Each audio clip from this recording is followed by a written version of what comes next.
Yo, what's up, gang? Flying Peanut, what's good, bro? Rando, what's good, bro? Joel, what's good, bro? Cosmos, what's good, gang? What's good, BR? My boy Wes, what's up? You already know what it is, boys. It is a chapter day. It is chapter week. We've been waiting too damn long for this chapter. Today's the day, boys. What's up, everybody? It's good, Izzy Bar. We're getting that 1072. 1072 should be out very, very soon. So we're not even going to be sitting here that long waiting for the chapter. It's going to be out very soon. I just talked to the OP Scans owner, and I talked to an admin. Both of them. 1072 is going to be out very, very soon. I'm not going to give you a time frame, but very, very soon. So you guys stay on the lookout for that. OP Scans has been working on the chapter, like their whole team, I think for 15 hours straight. They've been working super hard to get this chapter out, as they always do, like every week. So y'all always need to show them love, man. Always support OP Scans, working endlessly to get us the chapter as quick as possible. What's up, Donovan? You gotta show us, bro. What's up, Devon? What's up? Or is it Devin or Devon? Probably Devin. What's up, Devin? It was good, PG. What's up, Nishant? I feel so bad because I can't pronounce anyone's name. Y'all will literally show up to every single fucking stream and talk in the chat every single stream, and I still fail to say your name. Yo, what's up, Aryan? Zoro versus Kaku. Zoro defeats him. I mean, everyone's expecting Zoro to defeat Kaku. I don't think anyone's expecting Zoro to lose. I hope you're not spoiling, because that would be pretty awful. But Zoro, I highly doubt he would lose to Kaku. What was it, last chapter? Last chapter, Kaku sent like the Tempest Kick. He sent the Tempest Kick at Zoro. Also, guys, when we're like done reading the chapter, I'm gonna hit up the homie. We're hitting up the homie on Discord, and I'm gonna have a live, how do I even say it? I'm just gonna have a conversation. We're gonna have a conversation, me and the homie, on stream. I want to show you guys the homie. A lot of you guys already know who he is, but we're gonna have him on stream. What's good, Stroofy? What's up, Donovan? What's up, Adrian? Is it Luis or Mano? What's up, bro? It's out? I don't think it's out. Let me double check.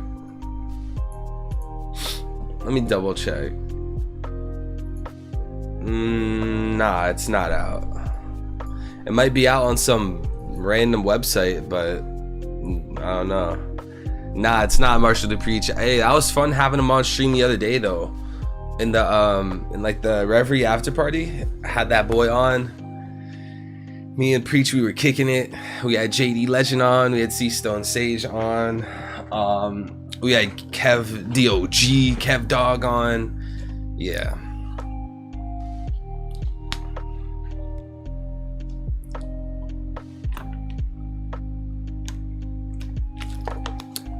What do you think Sanji will get Conquer Saki? I don't know, bro. I have no clue. Those types of conversations like never end, you know? Okay, Stroofy, I see you sent me a message. Okay, the chapter is out. Okay. I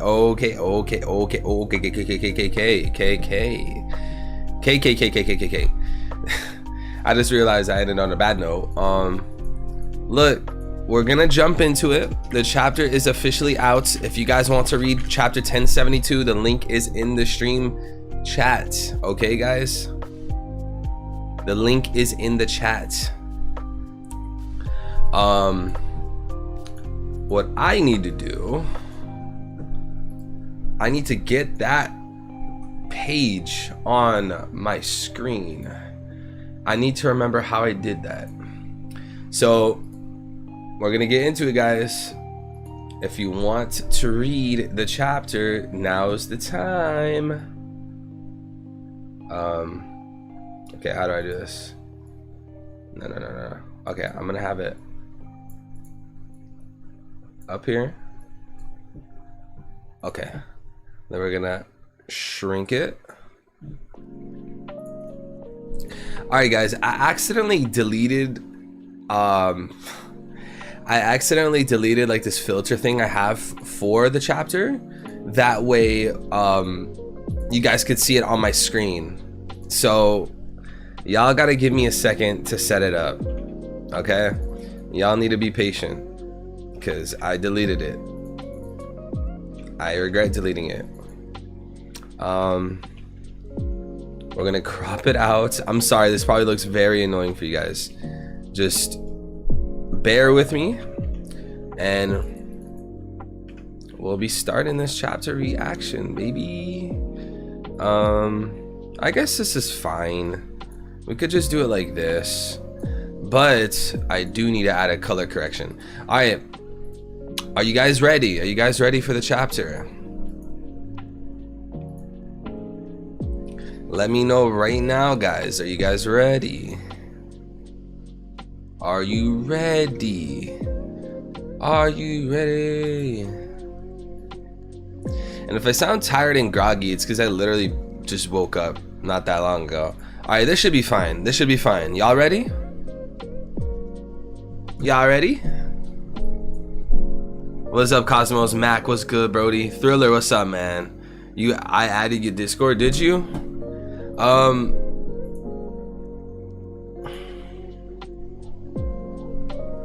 Okay. Yo, Oofmatic, what's good, gang? All right, y'all. We're gonna be jumping into this chapter, y'all. The link here, I'll put the link in the chat one more time. Yo, what's up, Murmur? I'm gonna put the link. What's up, Anthony? We're gonna have the link in the chat one more time, okay? One more time. For anyone else that asked for the link where the chapter is at, they gotta figure it out because I'm about to jump into this, okay? Let me see. Let's make this a bit wider. Boom. Okay. Y'all ready? One Piece chapter 1072, The Weight of Memories. So now we see young Caesar, young Queen, and young Judge. Caesar, though, Caesar's holding a devil fruit, right? But y'all notice how that's not Kaido's fruit? And that's also not Momonosuke's fruit. Momonosuke's fruit, it doesn't look like that, because you can see on like the devil fruit Caesar's holding, you see like how it kind of goes down, it kind of makes like ovals. It's almost like there's like feathers to it. Momonosuke's fruit's not like that. So I'm thinking this is someone else's fruit. Also, you can see the background where they're at. I'm pretty sure this is taking place at Punk Hazard. Alright. Now, even if the world doesn't acknowledge her, she was born into this world. She is without a doubt a human, a success. I'm certain that is a big step towards peace. Who are they referring to, guys? And I do have an idea on whose fruit that is, but I'll be saving that towards the end of the chapter. Head of Mad's Peace Facility, Dr. Vegapunk. Oh no, where? It hurts. I think I broke a bone. So now we see younger Bonnie. But Bonnie? Yo, that's kind of like, that's like slightly adorable but slightly funny. You have like Vegapunk like peeking from around the corner because he's fucking scared of Bonnie. Bonnie got injured. Are you okay? Medical treatment is on the way. Okay. She morphs back into a big body adult. Distorted. Future. Man, she's relentless, y'all. She's relentless after going for Vegapunk. Boom. She swings. Misses. Goodbye, Bonnie. Even if you kill me. Toshi. Stab. Oof. And there's like a star that comes out of his body. There's a star, heart, gem. Wow. Oh. Vegapunk aged down. Yo, I like how he still has hair only on like the side of his head. He looks goofy like an old man, even as a child. So was he born looking like an old man? Huh? Ha. Darn, these shining objects are my age. So far, nothing's really happened in this chapter in a few pages. I become a helpless child. Return my shining earpieces. What's that? Shining earpieces? What does that mean? Don't you worry. My power doesn't permanently affect living things. Permanently affect living things. Okay, so if Bonnie, say, turned Garp into Garp's prime, Garp would eventually go back up. You say you have a reason for killing my father? But Bonnie, if I tell you the reason, you'll... and it interrupts, man. As y'all know, guys, we have the agenda that Bonnie is tripping over nothing because the real Kuma is on Egghead. But this panel right here, man, I don't know. Vegapunk says, if I tell you the reason, you'll... And then it just gets cut off. I don't know, man. Red line. Look, it's Kuma. Kuma began to start to climb in the red line. There's no way he'll make it to the top. If I tell, you'll only end up getting hurt. Huh? Because I made a promise to Kuma. I promised to never tell you no matter what. Yeah, man, it's looking grim that the real Kuma's on Egghead. Now, don't get me wrong, it's a good theory. You know, guys, it was a good theory, but it looks pretty grim right now. I don't think it's the case. This man's really climbing the red line. Now, as I always say, guys, even though Kuma is at the red line and he's climbing, you can't necessarily deduce that Kuma is going to Morj, right? Kamabaka Kingdom, the island that the Revs are stationed at, is in paradise. So, hypothetically, if Kuma was going to Egghead, he would still have to go to this red line anyways. You know what I mean, guys? So, you can't necessarily say, oh yeah, it's confirmed. We all know Kuma's going to Morj. We don't actually know that. Kuma could be going to any island after, you know, the path of Morj. You can't deduce it. And like, people might say, oh, that's copium. It's not. How's that copium? Like, if he was going to Egghead, he would still have to cross the red line. He would still have to cross Morj. But the real question is, where is he going? Is he actually going to Morj? Is he going to Egghead? Is he going to some island after? I would, if Kuma goes to Egghead, how I expect Oda to perform that is he's gonna have a panel where Kuma's approaching Morj, right? And then it cuts away, right? Cuts away, and then like 4 chapters later, Kuma's on Egghead. And the reason why Oda would do that is to throw a curveball, makes us think like, oh shit, well, we haven't seen Kuma in a little bit, and last time we saw him, he was heading towards Morj. Next thing we know, boom, he's actually at Egghead.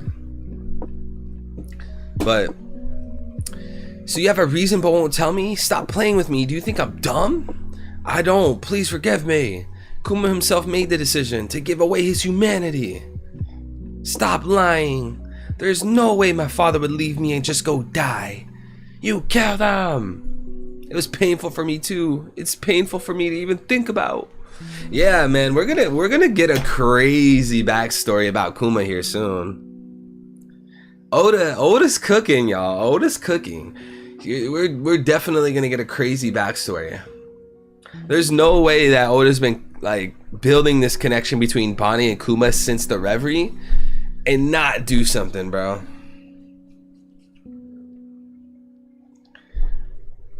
And with this going on, Kuma was an honorable man and a praiseworthy friend. Because I respect him, I can't say anything. Man, they're really shooting at Kuma, bro. This is just like the giant robot that went to the red line 200 years ago. What does Oda mean? What do the numbers mean, Mason? What is Oda cooking? I'm not sure, but he's cooking something, bro. Just say it. You think I'm just gonna Take your word for it? This is torture. Poor Vegapunk. He's probably in a horrible... If you actually put yourself in the shoes of Vegapunk, he's in a horrible position. Because more than likely, he wants to let Bonnie know. Vegapunk doesn't seem like a douchebag. But if he made a promise to his close friend... If he made a close promise to the homie Kuma... And Kuma's like, look, bro... We got love for each other. I cannot let you tell anybody why we're doing this. He has to follow it. But of course, by the same token, Kuma does want to, or Vegapunk does want to let Bonnie know what's happening with her father. It's a fucked up situation for Vegapunk, bro. Beep beep beep beep. Is that a beep? Huh? Wait, Bonnie. That's nothing. That's nothing. It has nothing to do with Kuma. There's no way it doesn't. That's funny. Vegapunk's trying to tell her, oh, it has nothing to do with with Kuma. She's like, there's no way it doesn't. You just see Kuma's paw on the door. That's funny as hell. Okay. Oil shock. Okay, so she aged up the lock on the door to break it. What's good, Creek? What's good, Anats? What's good? What's good, Vigo? She aged up the lock on the door. Kind of like how, you guys remember in Wano when Shinobu, the pink ninja lady, she aged the ground and it like melted or like kind of like broke down and it pushed down the Straw Hats and Kaido's blast went over them. So it seems like Bonnie has the same thing as her.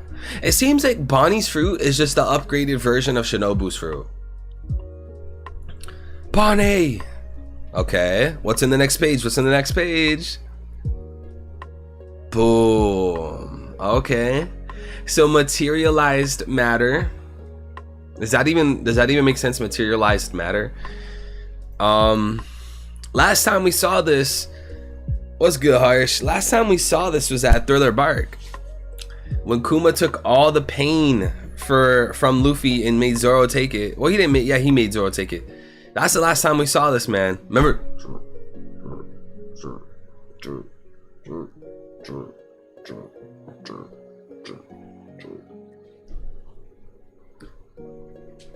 Okay, flashback. Haha.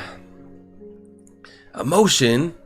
A scientist from the West Blue told me that when a human dies, 21 grams of mass is lost, and that mass is their soul. Truly interesting. This proves that the soul exists. Your ability makes invisible pain real. You turn the peripheral nerves into radio waves and transfer them. Dude, I wonder on this board if it says like E equals MC squared somewhere. Oh, E equals.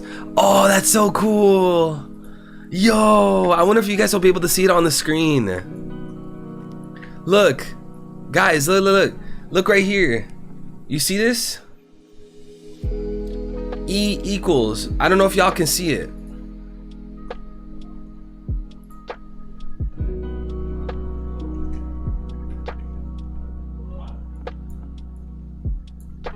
Look, E equals. Do you guys see it? E equals. Bro, Oda know what he was doing. He was putting E equals MC squared. Come on now. There's probably a whole bunch of fucking Albert Einstein equations on this, bro.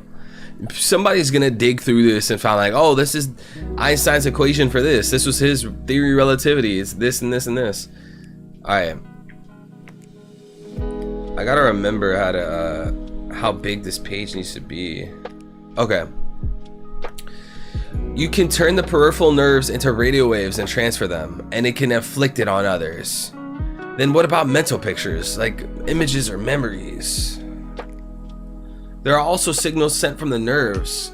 What is their mass? There are also signals sent from nerves. What is their mass? How big are they? So you want me to send a memory? Do you want to embarrass me? Kuma went through something embarrassing. What could it be? What is Oda cooking, y'all? What is Oda cooking?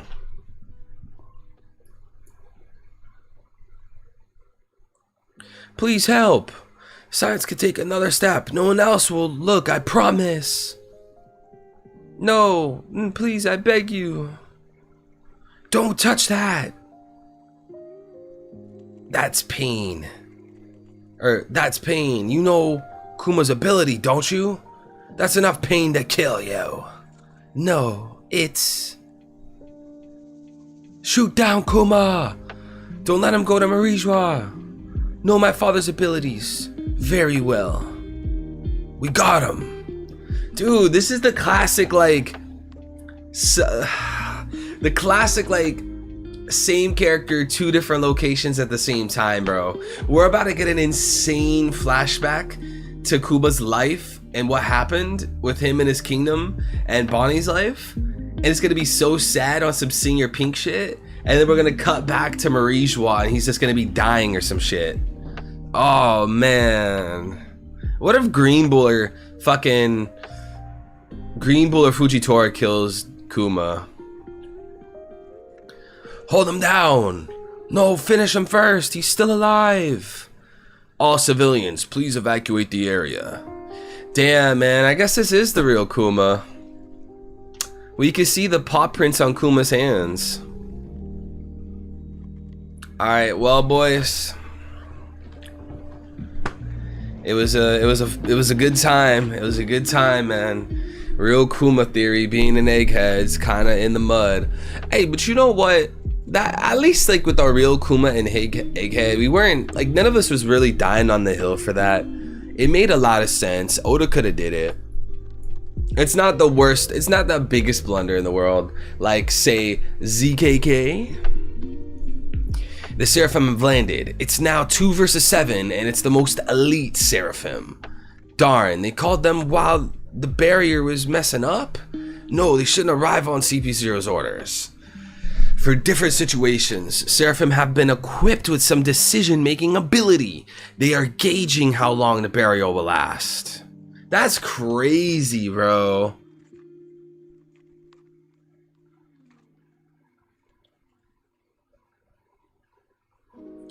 The Seraphim have the ability to make their own decisions, man. Also, this panel right here, I don't know why, but this panel right here makes me think of like Sabaody Park or Arlong Park. Like this little thing right here, you know, like the kind of big terrain right in the middle. Oh shit, we're... Oh no. He didn't even order them. They can't go back down. The dome is already closed. This is unexpected for CP02. We in the higher rank of command inside this phase can use the Seraphim to our advantage. So yeah, Authority Chip CP0, then Sentamaru, then Vegapunk, then Godosei. That's crazy, bro. Godosei have more control over the Seraphim than Vegapunk does. I wonder if Vegapunk's lying, or if they made Vegapunk test it. What if they were like, yo, Vegapunk, prove to us that we have more authority over the Seraphim than you do. Yo, Ace, was good, Brody? Hey, what's up, Monkey D. Luffy? I'm a big fan, bro. Sensei, what's good, bro? MBQ, was good, bro? Alright. That's if we get an order through. We are in a terrible pinch. I will go now. It's better if 2 people with the command go. Wait, 2 people with the command? Oh, so they said it's better if 2 people with the command go. So that means all of the Vegapunks, like all of the brains, control Seraphim then. Cause why else would, is that Edison? Why else would he say it's better if 2 people with the command go? That would only make sense if all of the Seraphims control, or all of the Vegapunks control the Seraphim. What's good, CJ? I leave it to you, Lilith and Edison. Shut up, you're not my boss. That's on some Nami shit. Gonna die before seeing the One Piece, Marimo? You go to, the crew's in a pinch. This chapter could use some commas, but it's understandable. Sanji Fim must follow all of Nami's orders. But can I save him? Bro, Sanji, man. Sanji Fim, because I guess Seraphim, Sanji Fim must follow all of Nami's orders. Don't worry, Swirly Fim. It's a serious pinch. What's with his appearance? I think it's the giraffe guy, but he looks a little different. It's whatever cut him up and it's the same corpses. What does that mean? It's whatever cut him up and it's the same corpses? What does that mean?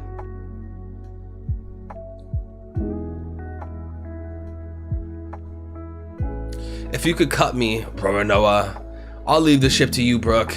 Roger. Okay. Boom. Nose gun. That's a cool panel right here. Damn, it actually knocked Zoro back, though. Kilimanjaro. I fought enough zigzagging creatures in Wano. True. True. This man Zoro. Zoro wants all the smoke with the giraffe. I'm tired of them. Before Vegapunk comes out, destroy the phase. Seraphim. See, y'all? They're destroying Egghead Island. Egghead Island arc is Ohara 2.0. I'm telling y'all, this is Ohara 2.0.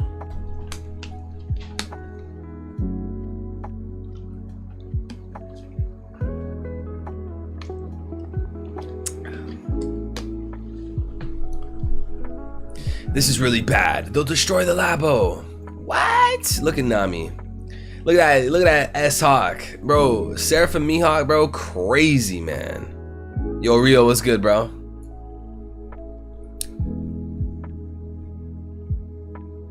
Look, they straight cut it in half. Look, they cut it down the side, bro. They're going to destroy Egghead. This is Ohara 2.0, but the major difference with this being Ohara 2.0, the scholar here is going to live. Okay? This is this arc, the scholar lives, bro. Swizzles, banger chapter, right?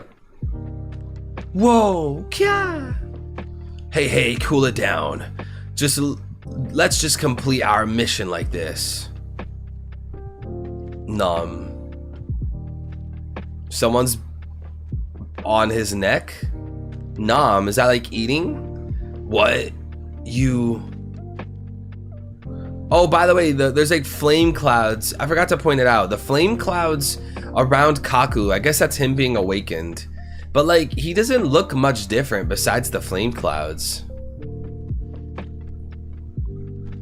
Maybe like Kaku's awakening is just increased their durability, increased endurance. Kaku. Lucci's looking shocked, bro. Kaku falls to the ground. We see Stussy's legs, I think. What are you doing? Look, bro, Lucci looks like he's pissing himself. Bat wings? Stussy? What am I doing? I just put him to sleep. Please, Lucci, won't you go to sleep too? Rocks Pirates crewmate, clone of Miss Buckingham Stussy. Mad successful cloning experiment number 1. Stussy.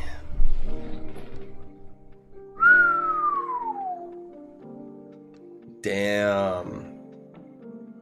And that's the chapter. See, I would definitely say that this is at least a 9 out of 10, right? At least. And the crazy thing is it had nothing to do with Devil Fruits. It had nothing to do with the Void Century. It had nothing to do with fucking Nika. Wow. Even after reading the spoilers, this chapter still delivered. Look at bro, look at Stussy, bro. Hey, y'all know here, bro, we're vamps. In this community, bro, in this stream, bro, we're vamps, we're demons, bro. We gotta take, no pun intended, but we have to take Stussy under our wing. We gotta take Stussy under our wing, bro. She has blood dripping from her mouth. Bro, she's a vampire.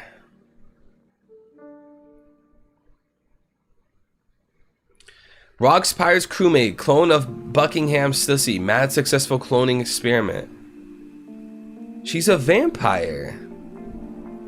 But I don't see her devil fruit anywhere in this chapter.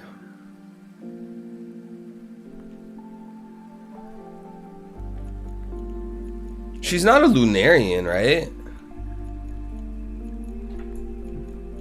It doesn't actually say what her devil fruit is. Clone of Miss Buckingham. So if you guys know Bakins, the mother of Weevil, she is the clone of her. Mad successful cloning experiment number 1.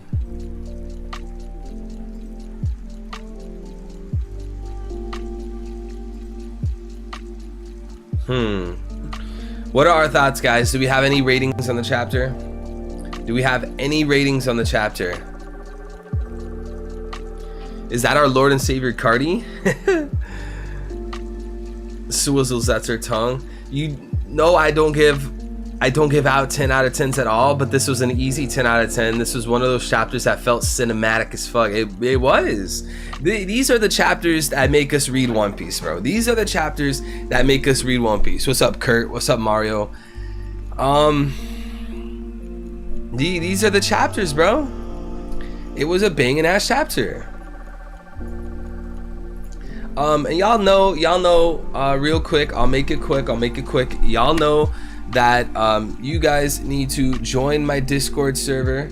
I have my Discord server at the top of the stream chat. Y'all can see, look, we got a whole bunch of people joining right now in the stream. Let me see. Look, look, boom, boom, boom, boom, boom, boom, boom, boom, boom, boom, boom, boom, boom. Everyone watching the stream, join my Discord server. We're always sharing theories. We're always sharing the chapter early as fuck. We always share the spoilers. If you guys like spoilers, we get the spoilers before anybody else. That's a fact. Join my server, top of the stream chat. You can also see your name on screen. Look, a whole bunch of other people are joining.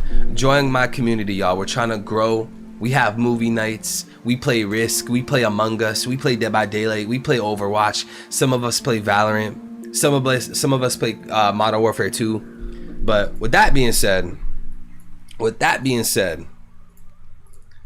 how are we feeling on the chapter, y'all? How are we feeling? Does Stussy have a? Do we wanna collectively say that Stussy has a devil fruit? Is that the route we're going to take? I don't know if that's the route to take. Do we sit there and say Stussy has a devil fruit? Because what I was thinking, y'all, right? You know the devil fruit on the cover. Look at the cover of the page, guys, or the cover of the chapter. You see this? You see this devil fruit? Who's to say that fruit isn't Stussy's fruit? Now, what the real question is, here's my real question, okay? Here's my real question. The cover of 1070, okay? The cover of 1070. Is this the clone of Bakins, or is this Bakins?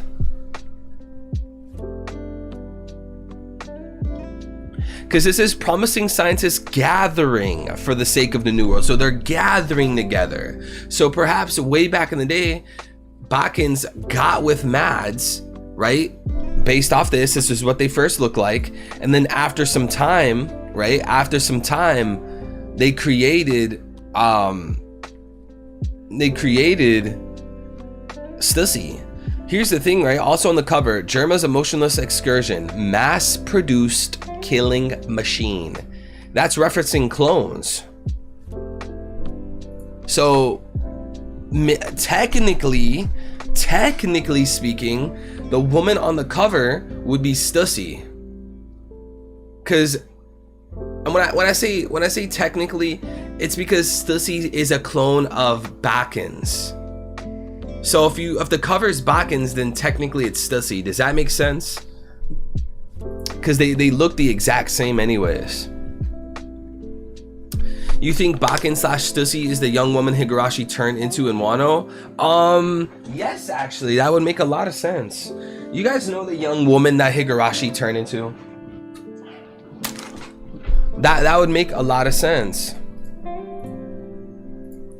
Higurashi Wano, or Higurashi blonde woman. I mean, I don't know, it's kind of hard to say actually, because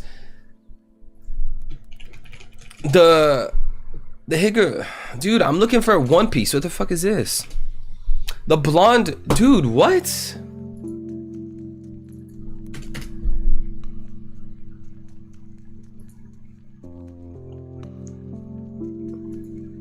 Okay, this one. Okay, so this is Higurashi from Wano. Remember the old lady that can morph into people? She had Bon Clay's fruit. Do we actually want to say this is Bakin's though? I mean, the hair definitely seems the same, but do we want to say this is Bakin's? Because for all we know, that could just be younger Higurashi. I mean, it would make sense though. I keep calling her Bakin's. Her name's technically Bakin. Too bad we can't see the color of Bakin's eyes.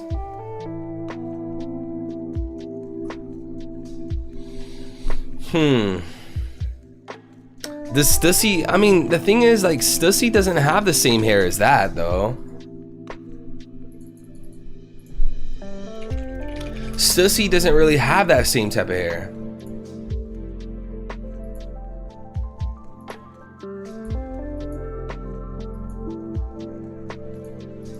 Also, these eyes are green. When Higurashi turned into this blonde woman, the eyes are green, but Stussy's eyes are blue. Huh.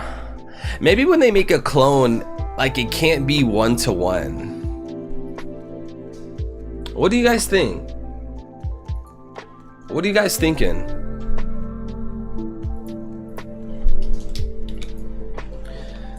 Shop Stussy later. BR, can you not say stuff like that? I know you're saying it as a joke, but I really don't want people taking that out of context. Stussy hair is curly / swirly, lineage factor modification. Yeah, that would make sense. That would make sense. Cloning imprecise. Yeah, I mean, that they say that Stussy is the first one, right? Stussy would be the very first one. If they're gonna clone people in One Piece, the very first person to ever be cloned, I can't imagine it would be the perfect execution, right? They probably don't age up to an adult within 5 years. They don't have the same type of hair. There's gonna be some imprecisions. The Seraphim are perfect clones, bro. I mean, it depends what you mean, because like they modified Seraphims. We know they modified Seraphims.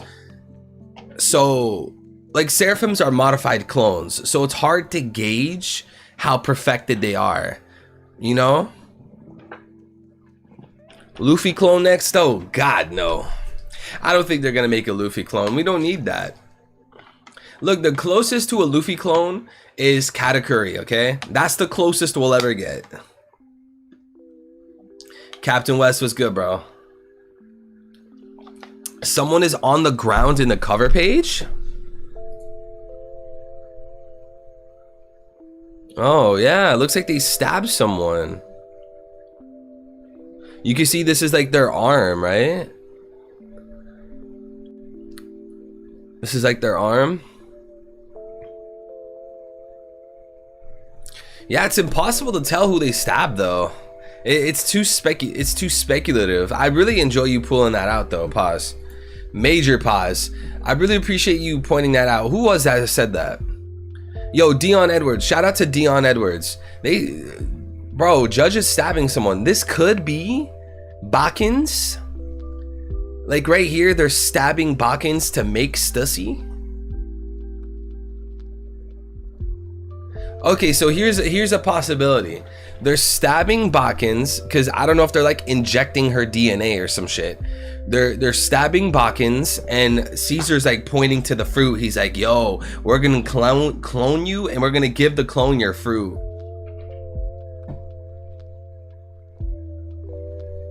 Interesting. Interesting for sure.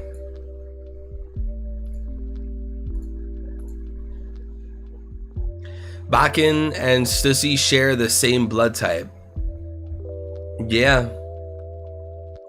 Stop harassing Kizaru. Who's talking about Kizaru? This chapter had nothing to do with Kizaru. Stussy was the party with Big Mom and Judge in chapter 860. Would Big Mom and Judge have recognized Stussy if she's Bakin's? Huh. Yo, y'all are just spitting in the chat. Let me see. Let me double check chapter. You said 860? I just realized the uncolored chapter is on the screen for a split second. Dude, if I get a strike because of that, I'm gonna be pissed.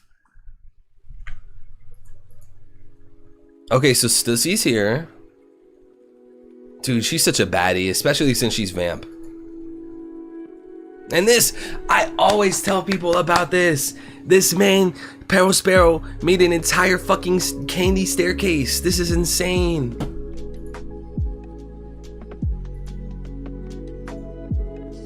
Yeah, I guess Stussy did show up to the party. Does Big Mom not recognize Stussy?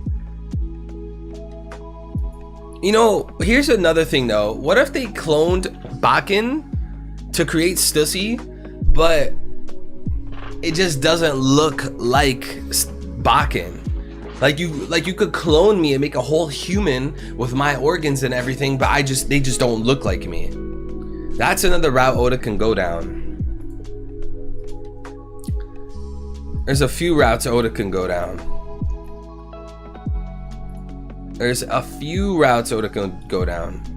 Welcome to everyone who joined my Discord server though, man. There's a lot of y'all are joining the server. Hella people joining the server. Shout out to Mysterious Wish for joining the server. Let me hit up the boy. We're gonna hit up the boy. I'm gonna hit up the boy.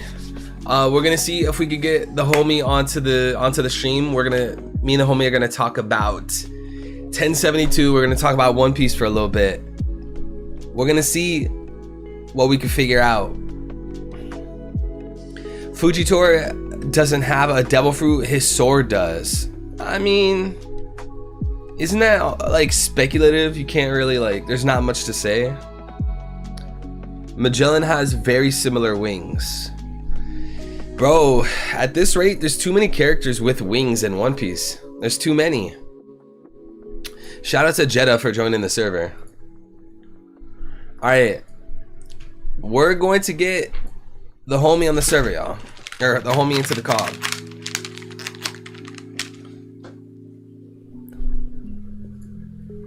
Let's see.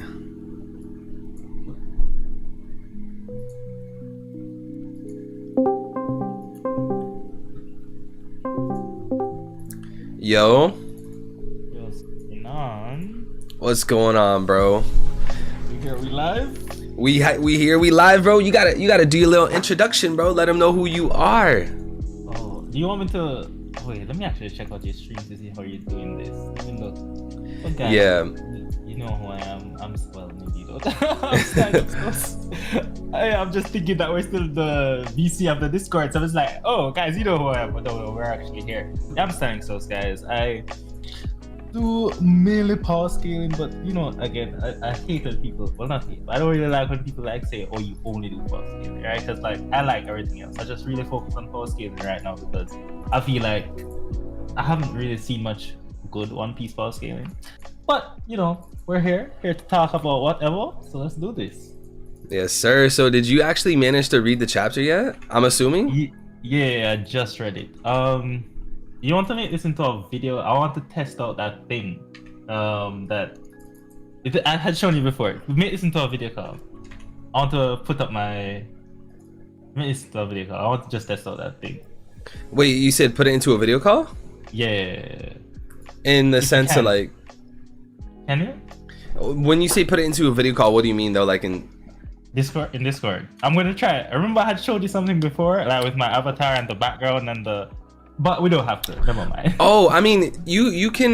The thing is like I can only use my camera for Discord. It'll turn off for OBS, but like you can, like you could show up. Like what you would do is you would enable. your camera. Oh, okay, yeah. Okay, I got you. Okay, I'll start that out. But what's going on? What are we talking about? We just finished 1072. We're getting our thoughts in with the chapter. Most people seem to like it. Is this a chapter you enjoy? Amazing chapter. Like, I know I've said this multiple times, but Kuma is one of my favorite characters. I've said this multiple times, but I think the Papa fruit is the strongest. So it's just like everything for me. Obviously, I was going to love this chapter, right? Yeah, and you also didn't you have a video?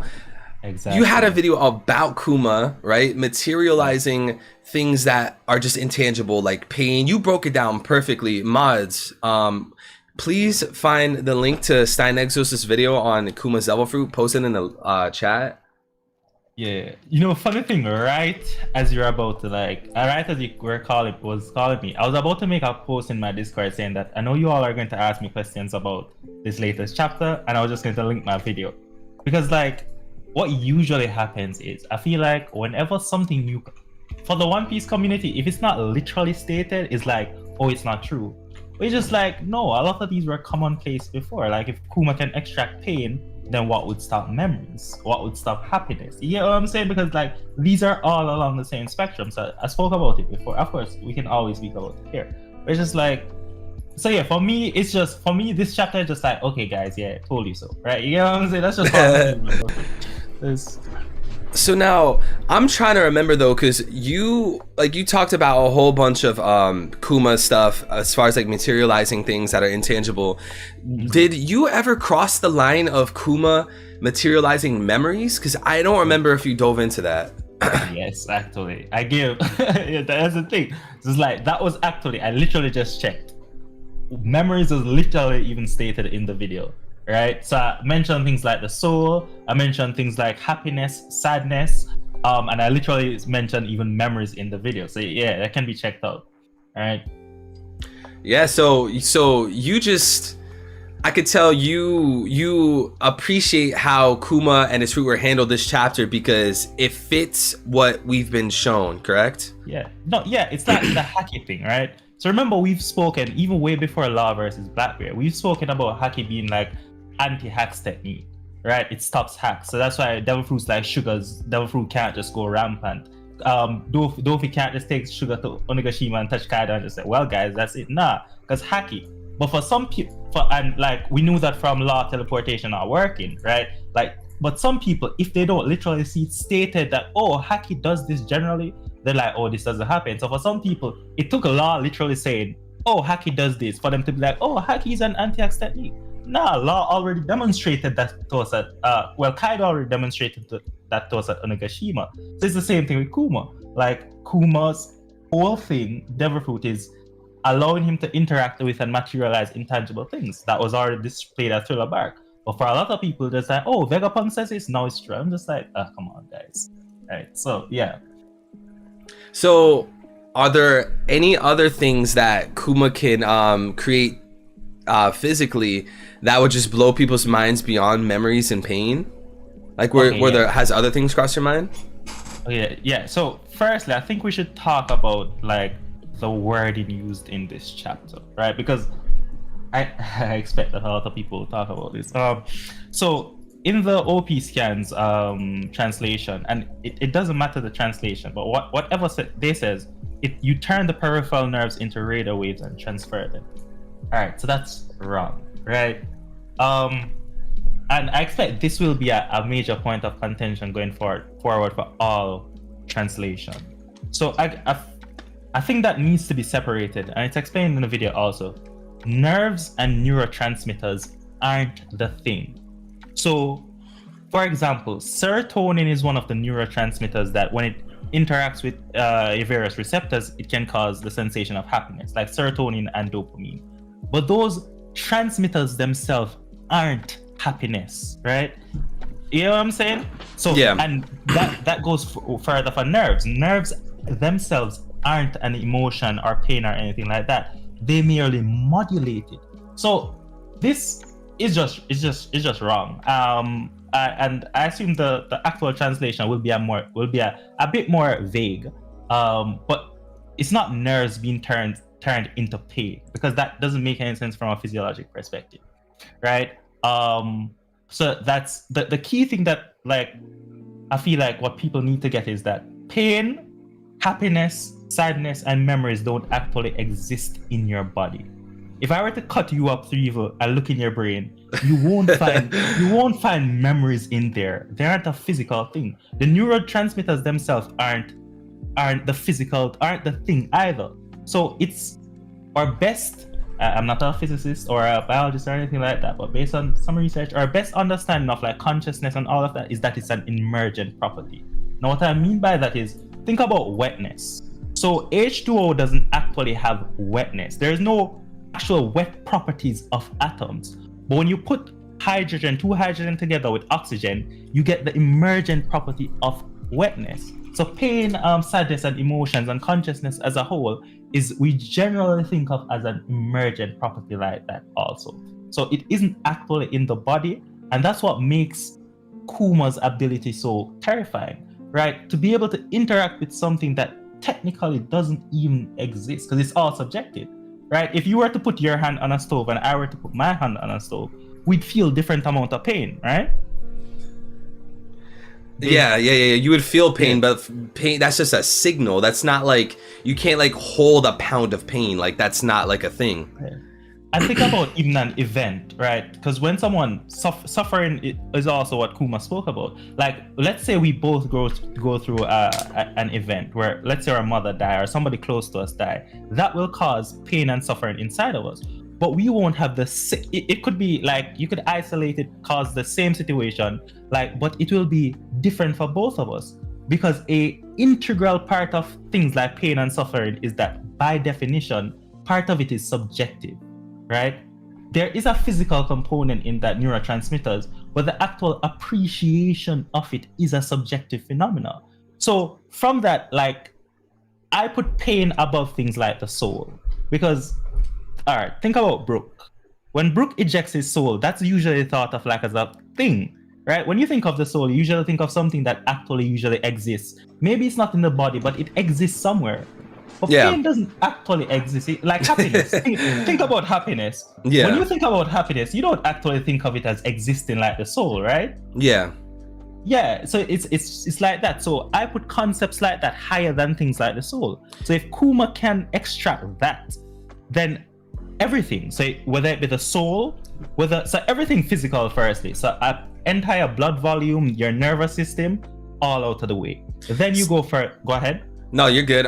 So like everything what you're saying is true and it's cohesive, and like what solidifies it is this. I can't even speak English. Solidifies the thought it was like last night when we were all having strokes. We were all having strokes in the middle of VC. No one could speak English. But basically, like in this chapter, we know that souls weigh 21 grams. So at least you can weigh out souls. It seems to be something that's not in the same sense of pain. Like pain doesn't exist. It's not a tangible thing unless Kuma's making a big bubble out of it. So this chapter, it's backing up with what you're saying. I probably worded it imprecisely, but I totally get what you're saying though. Mm-hmm. And I mean, this may be a point of disagreement, but I don't think it was.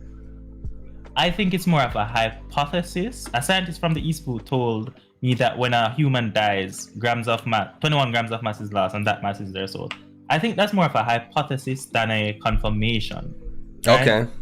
Yeah. So I'm sure you know what that's in reference to, but there's this guy who actually did this experiment. I can't remember his name right now. Yeah. Of course, I know you'll check it out eventually, right?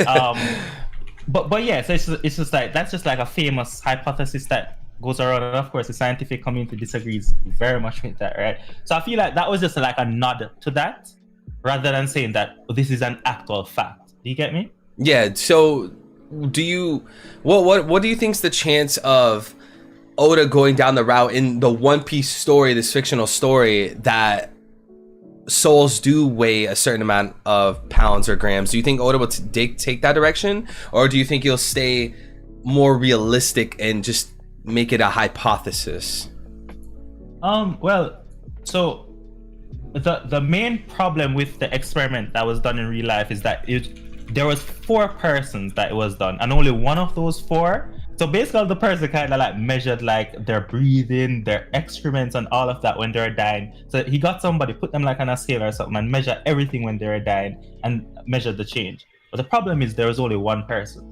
Right now, so it could be the case that souls actually do weigh 21 grams. I don't want to make it seem like I'm saying that this isn't a possibility, even though I don't particularly believe in it, right?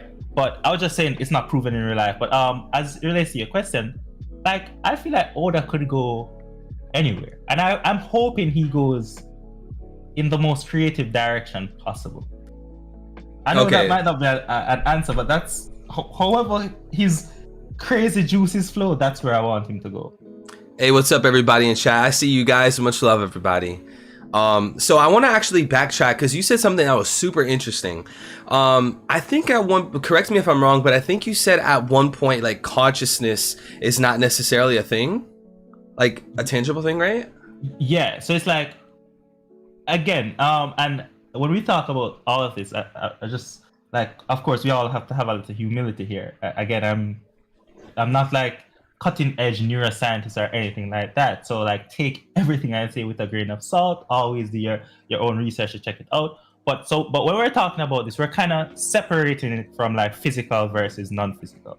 So like if you were to look in your brain, right, it's really just like physical things, right? There's no consciousness there. There's no thing known as the consciousness there. That's the idea I'm trying to get out there. So yeah, go ahead. What do you think is like the possibility that Kuma could transfer consciousnesses? Yes. Or like move a consciousness into, like, you wouldn't be surprised if Kuma could move someone's consciousness into like a fucking spatula, would you?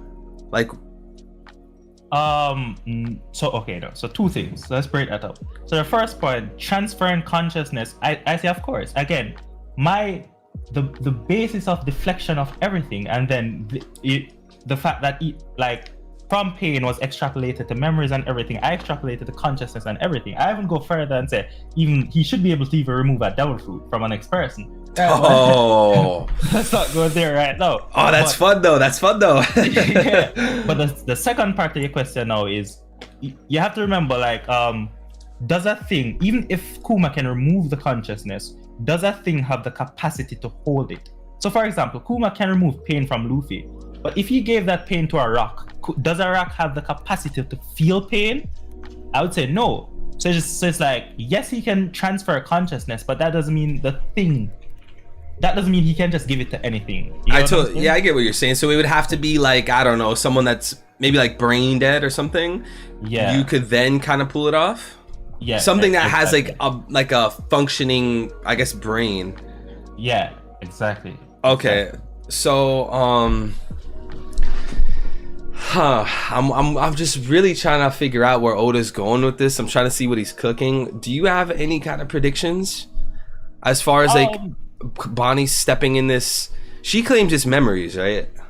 Yeah, I'm looking through, but I think so. I think that's so. Hisakuma says, so you want to see my memories, and like it goes to this.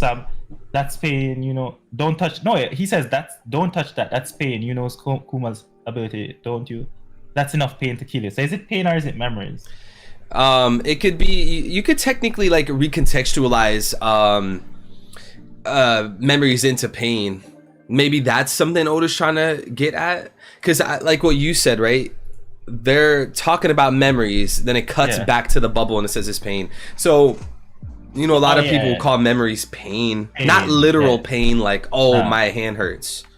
Yeah, like painful memories then. Yeah, so and like, but what you said, right, it's more on the subjective side. Like like a pain signal would be different from me than it would be for you, right? Well, no, not the signal, the experience of the signal. Okay, the experience of the signal. Okay. So the apparatus is the same for all humans as we understand it. So like we have nerves with receptors, and like dopamine, serotonin, when that interact causes this phenomena of happiness, right? So we all have the apparatus of nerves and serotonin and dopamine, but how we experience happiness now, like some people So for example, there's this condition, I can't remember the name, but you're not able to appreciate, you're not able to feel pain. And that's usually because somewhere along, whether the receptor or along the nervous transmission pathway, there's some dysfunction, right? So that's just to say that the apparatus is necessary but not sufficient, and you need to have all parts of the apparatus to even get you there, at least so far. It's a confusing topic, so like I might be simplifying here. I don't want to make it seem like it's too simple. Okay, but seeing how like the experience of like pain and I guess memories is like subjective, like everyone's gonna have their own different reaction or experience. Do you think like Oda could go down the route where Bonnie touches the big bubble and Vegapunk he's expecting Bonnie to be in a lot of pain, but it'll be quite the opposite, and Bonnie's like actually crying in happiness and she appreciates Vegapunk and Kuma? Do you think like that could happen? Kind of exact. That's more or less what I expect to happen, because I think those are memories, right?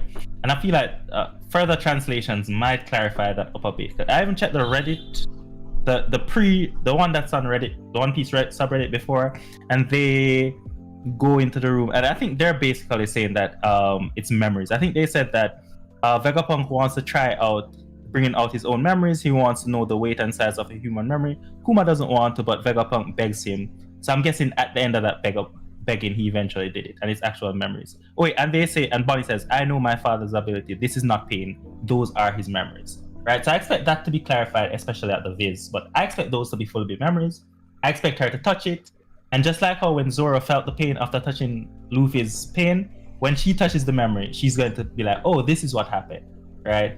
Okay. I feel like this has been building up from forever, from this whole chase. This kind of has to happen, in my opinion. But you know, I'm the one who got Yamato to join the Straw Hat around. Someone actually said in chat though that OP Scans was missing a page, and I refreshed the website, and I think I see the page they're talking about. Oh, okay, yeah, that's probably it. Did you manage to check it out? Oh, let me refresh right now. But I have a question for you. How about the Stussy being the clone of former Rock's Pirate? Yeah, so what I was like spitballing for a while yesterday just based off the spoilers. I always say like reading the actual chapter helps me solidify my feelings and helps me get a more precise prediction. I think that's the case for most people, but I think the route Oda's gonna go down is a Rock's Pirate known as Bakken went to Mads, and we know that Bakken, like the mother of Weevil, she's already like a money hungry fiend. So she's going to Mads and she's like, "Hey, let's start this clique or whatever," and she's willing to do anything that's gonna make her money. So if she's gonna be tested on and experimented on, and they're gonna try to make a clone off of herself and call it Stussy, she would probably go as far as to manufacture like a fake son, like a fake human known as Weevil. Because if you look at Weevil, he's supposed to have the traits of Whitebeard, and he's all stitched up looking just like Oars. The mustache on Weevil's obviously a reference to Whitebeard, but it also gives me Oars vibes as well with like the horns.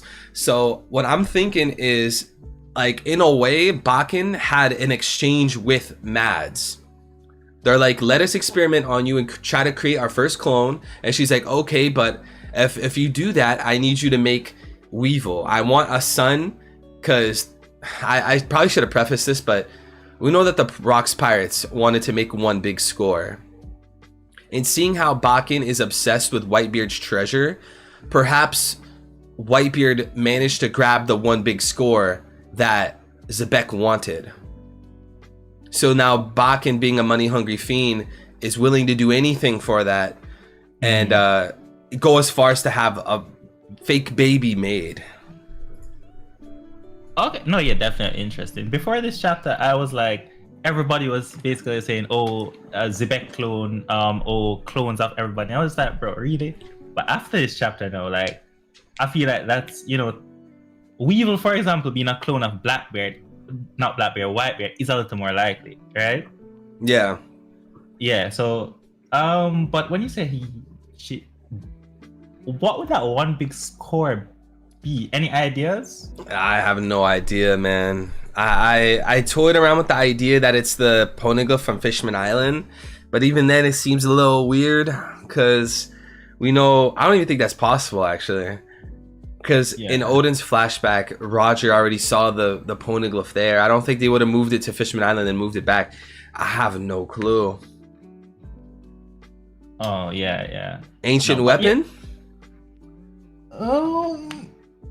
That would be a big score. That would be a big score. But that's an interesting way to introduce one, but I'm just not sure. The ancient weapons just been up in the air. Like I just don't even know what's going on right now with them. To be honest with you, so I don't know. But how do you feel about like Stussy basically being like a vampire-ish based on that last panel? I really like that, and I hope Oda goes down the route of having a vampire race, because you look at the king of Lulusia, right? His name's Seki.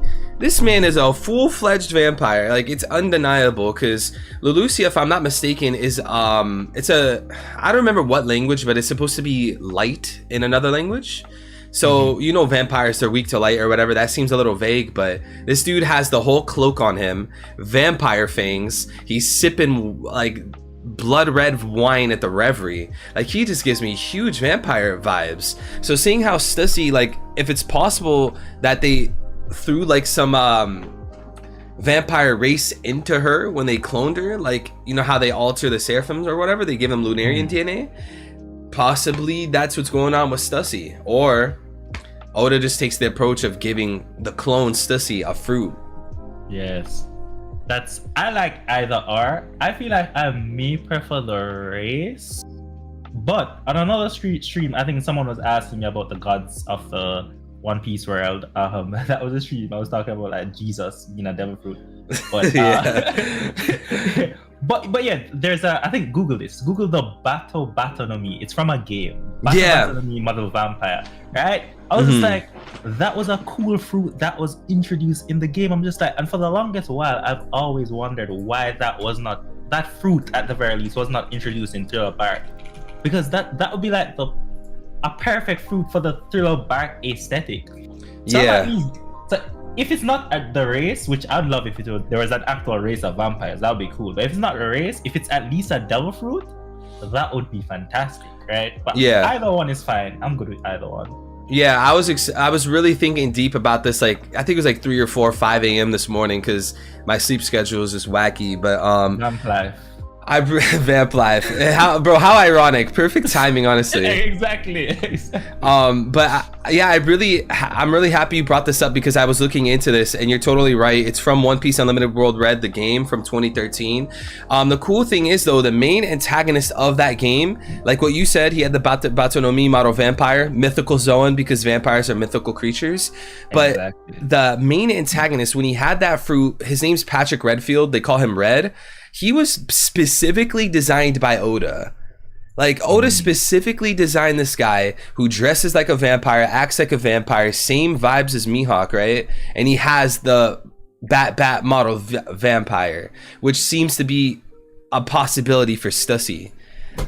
So I would prefer bat race for vampire race for Stussy, because then that gives us access to more vampires in One Piece. Yes. But I feel like what Oda will probably do is have Stussy gain a devil fruit. Like, Stussy ate the bat model vampire, and that'll be the fruit that we saw on the cover of 1072.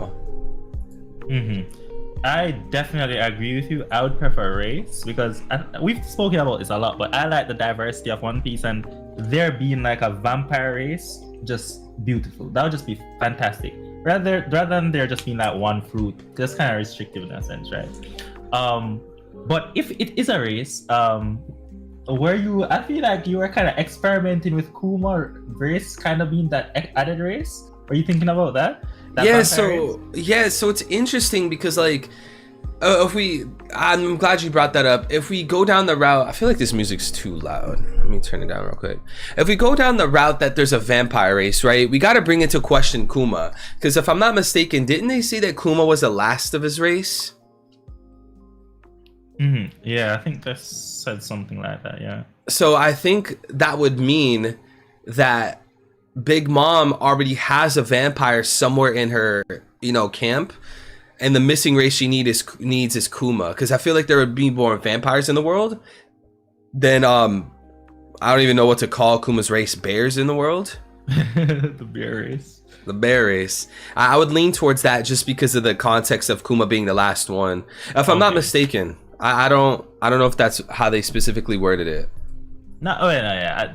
We can always check it out later. But if Big Mom really did have a vampire though, and it didn't show up any at all, I'll just be like, really, Big Mom, really, big meme, big really? Meme.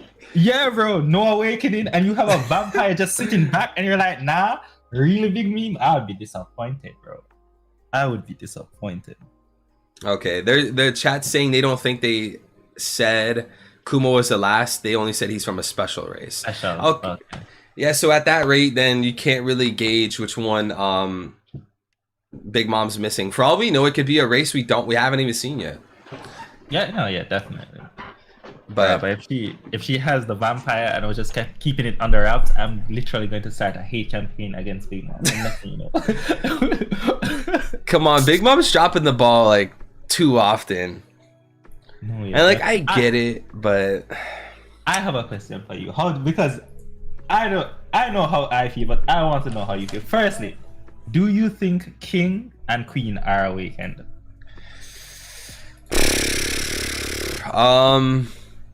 I don't know, man. I've always been on the edge with like Zoan awakenings because I felt like at one point I understood it as having a increased durability, increased recovery, but then I felt like, okay, no, do some of them just have a whole outright different form? I don't know, because one way I feel like there's something to say for both sides. Like you could argue if those jail beast guards are awakened, why can't King and Queen be awakened? I would lean, I could be wrong, someone feel free to correct me, you might, but I would lean towards King and Queen being awakened, and their awakening grants them increased durability and recovery. Okay, all right. So I feel like I know the disconnect you're thinking about. So far it seems like, let's take Kaido out of the equation, right? So far it seems when a Zoan's awakened and remove the jailer beast right now, they have like some added thing that indicates that they're awakened, the clouds, right? Right. But then when we add the jailer beasts in, we know for a fact they were awakened because Crocodile told us that, assuming Crocodile can be trusted, we'll trust Crocodile. So why didn't they have some indications that a cloud? Well, a possible explanation for that is that remember their awakening was incomplete because they lost their mind, right? Compare that to Luffy, Kaku, Lucci. They had a complete awakening because they still had their mind and personality intact compared to the jailer beast. So that could be a possible explanation as to why they don't have that new look or the clouds or whatever, right? So if we were to go down that path, then we would definitely know that Kaido and his crew isn't awakened, right? Yeah.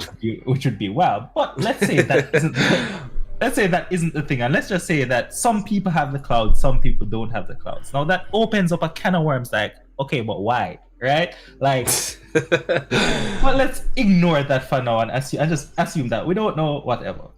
But then I just don't know, because then now it'd be like nowhere in a state. And this is a problem that I'm feeling, because if that is the case, nowhere in the state of being left to wonder about the beast pirates whose whole fundamental thing is like zones, right? Yeah.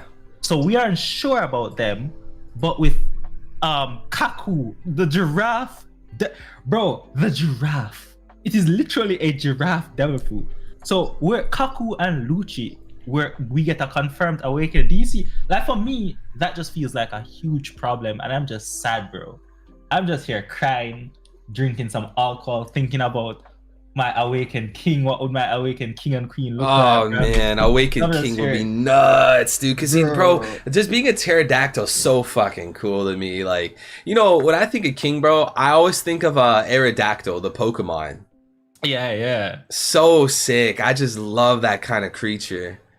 But now you're Definitely. forcing me to ask you final or current thoughts on Logia Awakenings. People ask me this constantly on Discord, Twitter, YouTube. Always ask me what is a Logia Awakening? What is the most probable Logia Awakening ability or whatever? Where do you stand? Okay. Bro, I'm all over the place. At this point, I'm given everything that's been happening in Wano. At this point, I would not be surprised if Oda was just like, no Logia Awakening, guys. It would be too broken. Yeah. Plus, like the inconsistency with King and Queen. Yeah, but if he does decide to give Logia's Awakening, then wait, Logia's. We're talking about Logia's or Zoans. Logia. Logia, okay. If he does decide to give Logia's Awakening, the first possibility is that people say, but what if it's like a Paramecia and they just change the environment to their element? Now, that is a possibility, but some people say they already do that. And just to answer that, Logias don't already change the environment. So what a Paramecia Awakening does, for example, think of Doflamingo. He's not producing string and overlaying it onto ground. No, he's changing the ground itself to strings. When Ace, for example, produces fire and burns the ground, that's not him changing the ground to fire. That's him overlaying fire onto the ground. Same thing with like Akaino. He doesn't change the ground to magma. He just produces manga and it takes over the ground. So no, Logias don't already do that. So yeah, so the first possibility is that they actually start changing the environment to their thing. Other possibilities now, and what I would love for this direction to go into, but it's very unlikely. So for example, I'll use Aokiji as an example. So it's really just taking their powers to extreme. So if you like comics like Bobby, I think it's Bobby Lee, the Ice Mutant from X-Men, S-Death from Kill, I think Akame got Kill, and other anime like that, for ice characters, their powers taken to the extreme is where they freeze time, right? That's insane. Right, so I'm thinking about it like things like that. What is the most extreme version of their power? So I would like it to go in that direction. Okay. Wow. I kind of feel like the altering the ground thing. I think that'd be really good for someone like Ake-Inu, right? Because if he is magma and he makes the ground magma, it's not really gonna harm him. It just gives him a massive advantage over like most characters. No, yeah, definitely. It would be. Imagine somebody like Kizaru, for example. Wait, I'm not here. Right. Yeah. Imagine someone like Kizaru who just changes the ground to light. You'd be like, okay, what do we do? Yeah, would he be able to make someone like fall into the earth? Would he like make the ground stab people like a shotgun shot or something? Like, I don't know how that. That's what I always wondered. If a Logia is altering the surroundings, what the hell? How does Kizaru use his? I don't know. Yeah. No, exactly. It's. I feel like whatever Logia Awaken is, if it's that or something else, it has to be fun. But the reason I don't want it to be that is because I want all the awakenings to be separate from each other. So a Zoan's awakening is separate from a Paramecia's awakening for the most part. Luffy's kind of, a cheat code, right? So I want a Logia's awakening to be separate from a Zoan and a Paramecia awakening. You get me? Yeah. I agree. I would prefer that, to see like more different directions with Devil Fruits in the story. Exactly. Real quick though, shout out to my boy West with the membership and the gifted membership. Shout out to Eric, he got it. Appreciate y'all. And shout out to Big T. Me and you can answer this question, Stein. Mm-hmm. Big T with the 4. He asks, is Crocodile awakened? I want to lean towards no. Yeah. Go first. Explain why you think that. I know there's a scene in Alabasta. I haven't went back to look for it, but he sapped the hydration from something. I think he even turned it to sand. But the fact that he was so early on in the story, and we're still arguing what Logia Awakenings do. I don't know. I would have to lean towards no, but I could see the argument for it. Like, I'm not mad at the yes arguments. Okay. Okay. Yeah. No. That's the scene that everyone who argues that crocodile is awakened usually bring up. Right. The him. So what it does is his. I can't remember which hand he uses, but that hand is able to absorb moisture from everything. So he used it on Luffy, for example, to absorb all the moisture from Luffy, and that made Luffy into like a mummified version. When he uses it on the ground, it kind of destroys the ground. When he uses it on the rocks, it destroys the rocks. Right? Now, that is fair, because if that were his awakening, it's fair. Because as we were saying, just think about the powers to the extreme. The property of sand that usually defines sand is its dryness. So sand taken to the extreme of like it's so dry that it absorbs all moisture. That's a fair awakening, right? But yeah. I don't want that to be the awakening. We got just a little bit of bias. Yeah. So if he, I don't even know if this would make sense. If crocodile sapped hydration from a rock, I guess it's arguable if rocks even have hydration. Yeah. Would that turn into sand? So yeah, it usually turns into, like, at the very least, smaller forms of the thing. So it usually disintegrates into. It's usually represented as sand. So when he used it at the castle, for example, the ground basically became sand, if I'm remembering correctly. Okay. Yeah. There's a whole bunch of questions in this chat. Let me see which one, because they're all interesting. So I don't think well, technically this is our first stream together, so we never really spoke about this, many months after the fact. But someone asked or said Green Bull had the most underwhelming reveal of all time. Bro was shook when he saw Shanks, went out sad. Oh my god.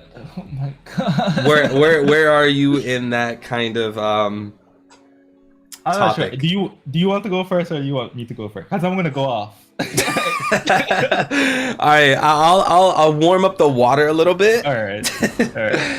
So my take on the Green Bull thing, yeah, he's an admiral.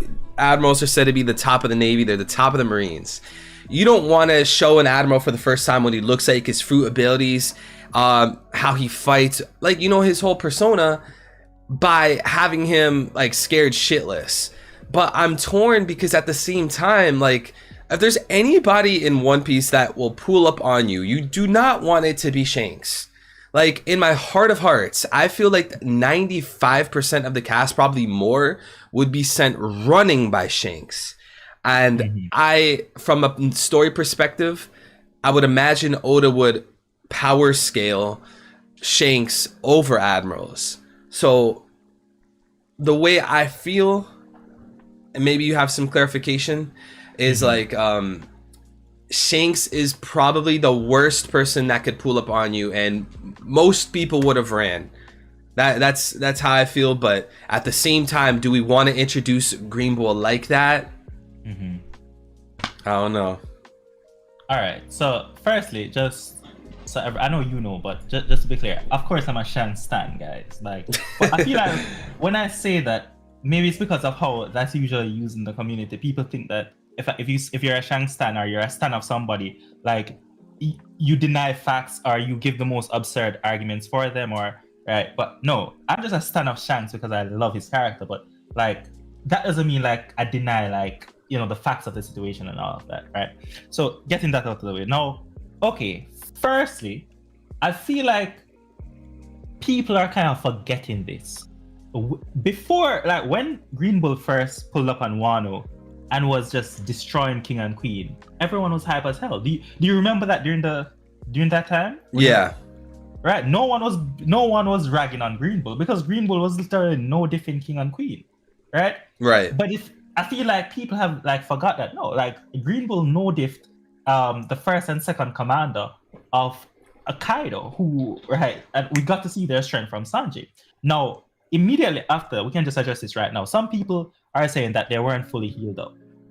Bro, again, Luffy was ready to fight again. I would say like even if you say they weren't at 100%, after 7 days they're telling me they're not at least at 90. You're making excuses.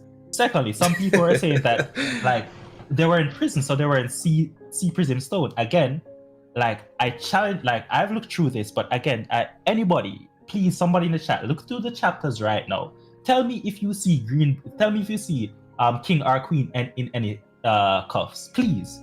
If you see that, point it out to me. But I never saw that. So no, as far as I understand, their devil fruits weren't being restricted, right? So again, there is nothing taking away that feat of no diffing king and queen from Green Bull, right? So bro, and remember that Sanji and Zoro fought king and queen separately, and it was kind of a hard fight for them.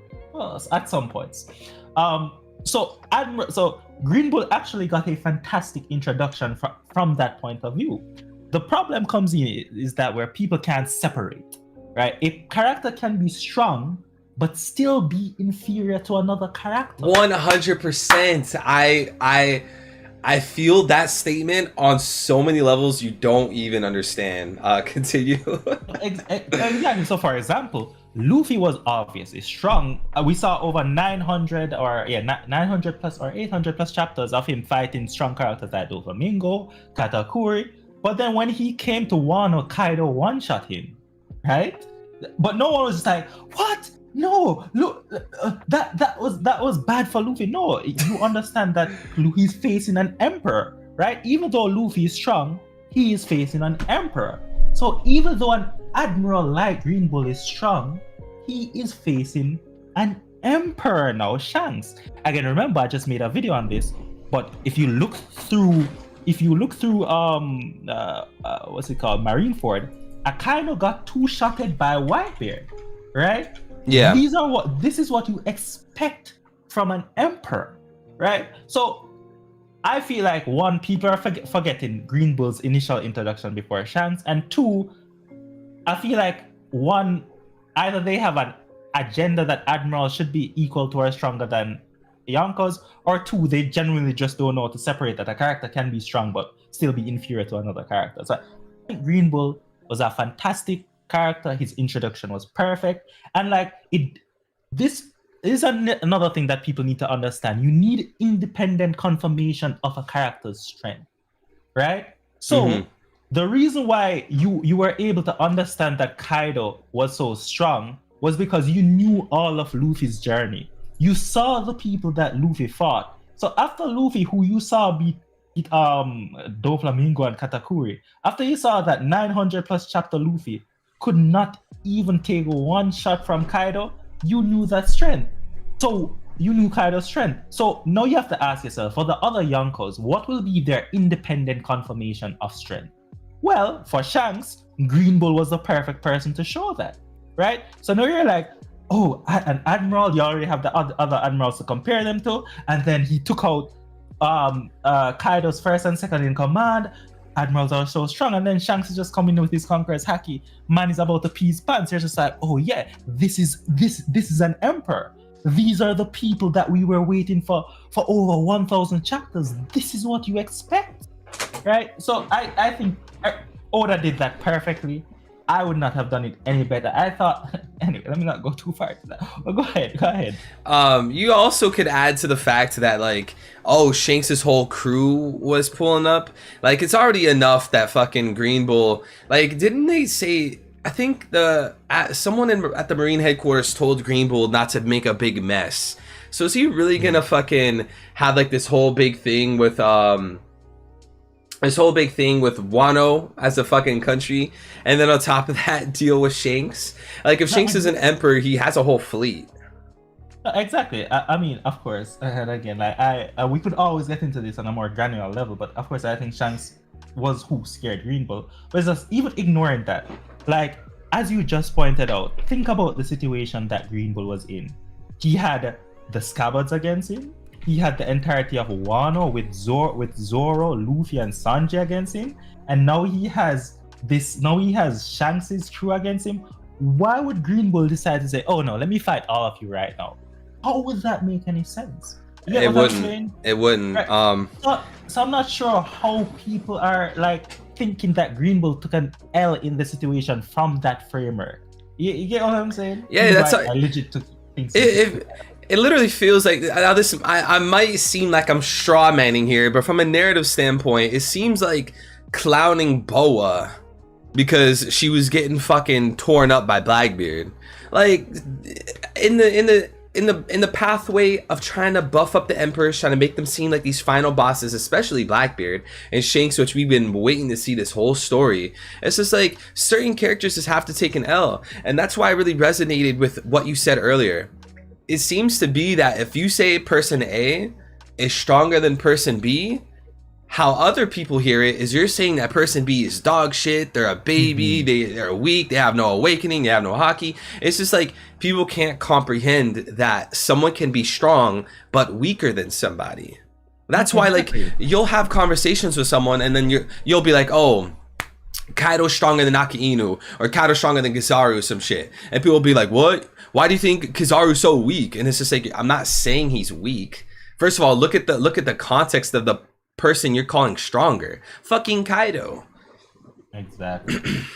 And like I think we've spoken about this before, but I think I've said before that I don't want Garp, for example, to be fighting Blackbeard. I like when old characters stay out of the story, and you know I like Garp, so I don't want to see him take an L. But of course, even that, so that we have to separate these things. So I have a personal preference, but if Garp goes to fight Blackbeard and Blackbeard destroys him, I'm like, yes, that is what should happen. Blackbeard is being set up as one of the final villains. He's not supposed to lose to Garp at this point in his life. Like, no, what the hell? No, he's been built up as one of those guys who are competing with Luffy for the crown. Right? If you don't believe that Emu is the final villain, then you probably believe that Blackbeard is the final villain or something like that, right? So it's that Blackbeard shouldn't be taking any else. So it's just like clowning characters like Green Bull or Boa. Was Boa supposed to just destroy Blackbeard? How would that make sense? Exactly. That's why I made that comparison. Yeah, would be the person that Luffy was supposed to fight at the end? Then all Luffy would have to do is Luffy just like, bruh, I'm not even going to fight you. Fight my girl. Just call Boa. Like what? So yeah, it makes no sense. It's just like it's all One Piece. Like sometimes you do have to have expectations. Sometimes Oda does make certain expectations for the story. Now, it's where the disconnect is a lot of the time is people disagree when Oda is setting the expectation. Like some of them feel very obvious. Oh, like Oda's definitely setting a standard for this or setting a precedent or a conclusion to this. And sometimes people think like, oh, this plot point doesn't matter. Oh, this isn't clear. But like for Blackbeard versus Luffy, right? That is something that Oda 100% has depicted. He has 100% set that expectation that Luffy will fight Blackbeard. And I don't like, that's why I value safe headcanons. As long as you're very fair with it, it can really help you analyze the story better, understand it better, and see where we're heading and make better assumptions if needed. So with that being said, I feel like Oda has set the standard that Luffy will fight Blackbeard. So given that, why would Oda make Blackbeard look bad or before the Luffy fight? Why would Oda make Blackbeard take major L's before the Luffy fight? That's like, we didn't see Kaido take a big L before he fought Luffy. Kaido was literally introduced, Stein, on a sky island, jumping out of the fucking air, falling into the ground, trying to kill himself, and failed. And what preceded that? World's strongest creature. Like, there's no way you would have a character that's being set up to have this major fight, being set up to have like this major playing role at the end.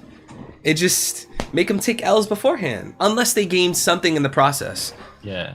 I just want you to appreciate Kaido's introduction. Usually it's a character in story hyping up another character. But for Kaido's introduction, the literal narrator himself was just like, guys, let me tell you about this dude. This dude is so badass that he can't kill himself. I was just like, bro. So it's just like, and to clarify something, by the way, because I feel I can just share certain replies, right? I was like, it's not enough that Blackbeard wins, right? Blackbeard is being set up as a final villain. Blackbeard isn't just supposed to win. So for example, if Luffy came to Wano and exactly as Luffy came to Wano, Kaido had to have a hard battle with Luffy. Everybody would be like, well, okay, most people who uh, I think most rational people would be like, what? Is this an emperor? Like, Luffy just beat Katakuri. You're telling me the gap between Katakuri and Kaido is so close? Like, it'd be wild. So it was important for Luffy to lose overwhelmingly to Kaido for you to see that gap. So it's not enough that Blackbeard wins his battles. He needs an overwhelming victory, right? Because he's been set up in the same ranks as people like Kaido and Shanks. And I would argue even above these characters, because he's been set up. Kaido was the villain right now, but Blackbeard is being set up as the villain after, or the antagonist after Kaido.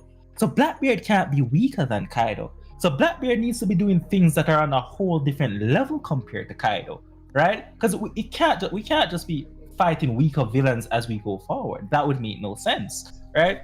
So it's not just because I say all of this to say because some people will say, oh, Blackbeard can win, but he shouldn't be shit stomping them. No, he should be shit stomping them, right? This is the setup for Blackbeard. 100%. I totally agree. We could pivot this into a question or like a statement in chat. Sui says 10th Titanic Captain possibilities: Aokiji, Shiki, Silver Axe, or Moria. I 100% know my answer on this, but I want to hear what you have to say as far as the 10th Titanic Captain for the Blackbeard Pirates.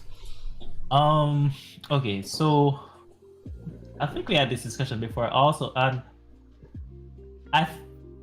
based on the chapter cover, I think we're leaning to like Aokiji being the 10th, but I've since thought about it. They're just like, especially given like my appreciation of how I think Aokiji is, which you could always get into. I'm not sure he has the spot, right?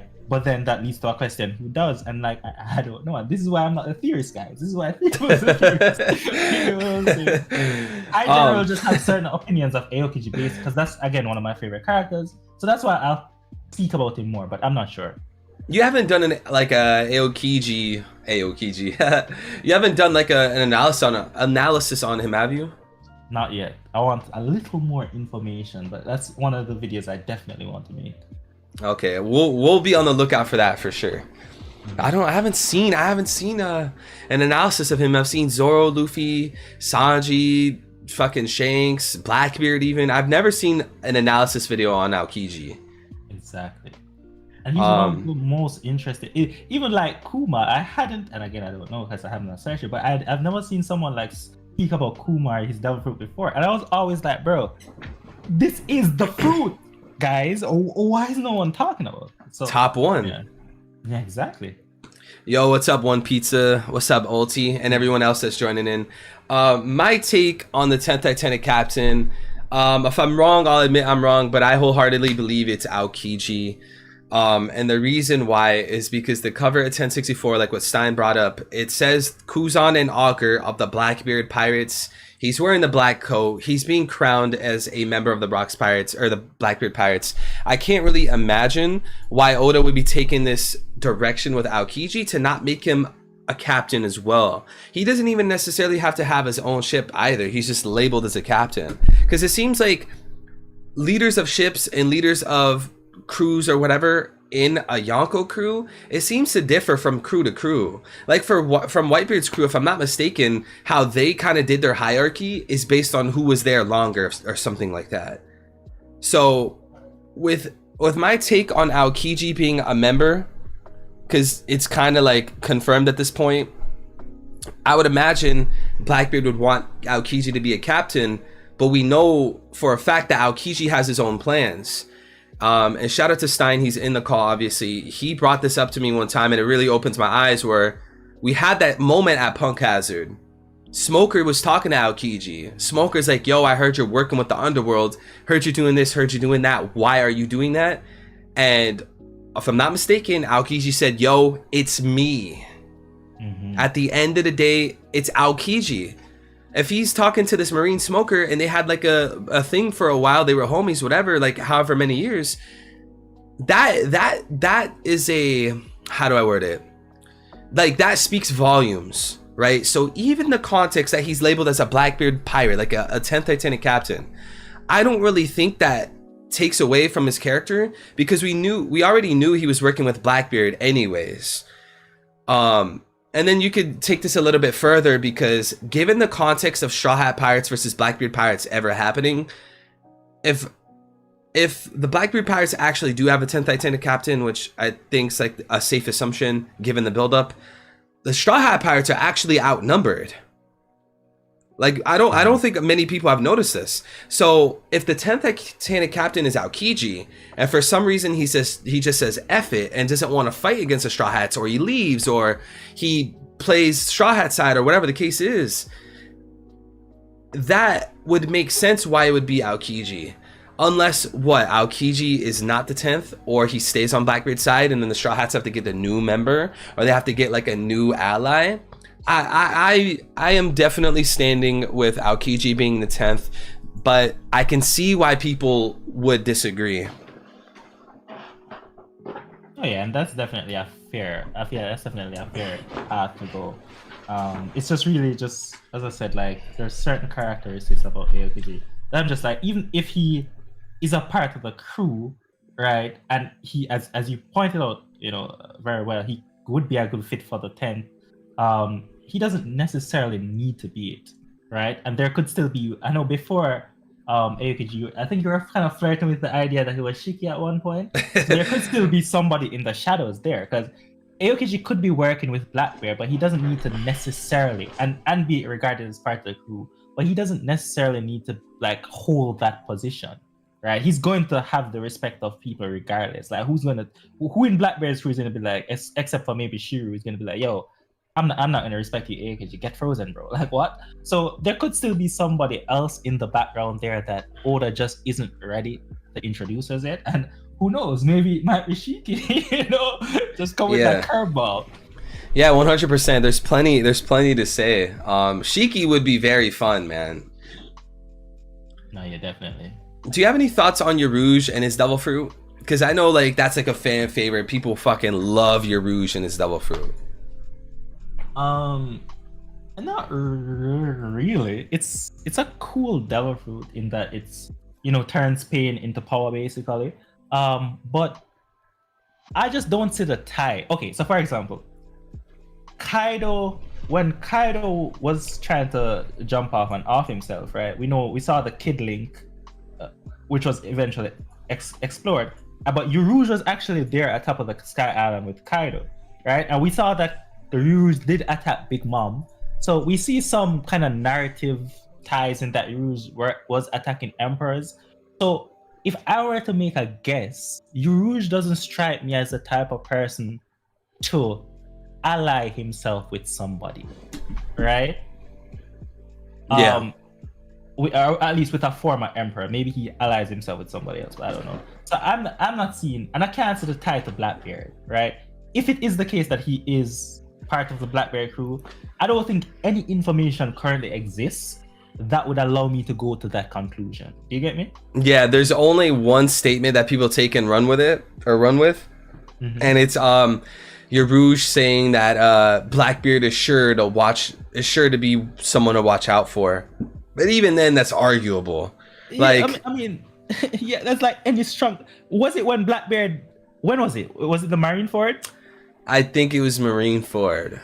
Bro, everyone was talking about Blackbeard at that point. The dude literally just got 2 fruits. Of course he's somebody to watch out for. So it's like, you get what I'm saying? Like, why would that be the thing that you're like, well, Yarouge is definitely working for Blackbeard? Like, I personally wouldn't go down that path. I get you. I feel the same way. Shout out to Big T though, super chat at 5. You think there is a reason why we didn't get to see the rest of Kaido's race, or were at least his parents, or at least his parents just seemed like that part was rushed through. I'll let you take the mic for this one because I'm gonna run to the bathroom real quick. He's just basically asking about the Onis. Why haven't we seen more about the Onis? You could also we could also dive into like Kaido's backstory as a whole, but I'm gonna be back in 1 minute. Yeah, I'll hold the fort down, no worry. So as it relates to Kaido and his backstory. So I think people has actually spoken about this like a lot before, in terms of like, firstly, as it relates to firstly, his backstory is going to be tied to the Rock's Parrot, and I know a lot of people are unhappy about the fact, and they still wanted at least a little more. But Oda might just be saving it for that reason. Now, as it relates specifically to Kaido's parents, given that Kaido's parents don't necessarily tie into the Rock's Parrot, right? That's not necessarily the case. Or Kaido's race doesn't necessarily tie into the Rock's Parrot. So why didn't we get information about that? That's an interesting question. I have no idea why didn't Oda speak about that right now per se, but I don't think that's necessarily a problem, right? I feel like a lot of people think that once something is introduced, it needs to be explored fully, or else that's a plot point that's bad. I don't think that's the case. So for example, take the Florian Triangle. That's one of my favorite mysteries in One Piece.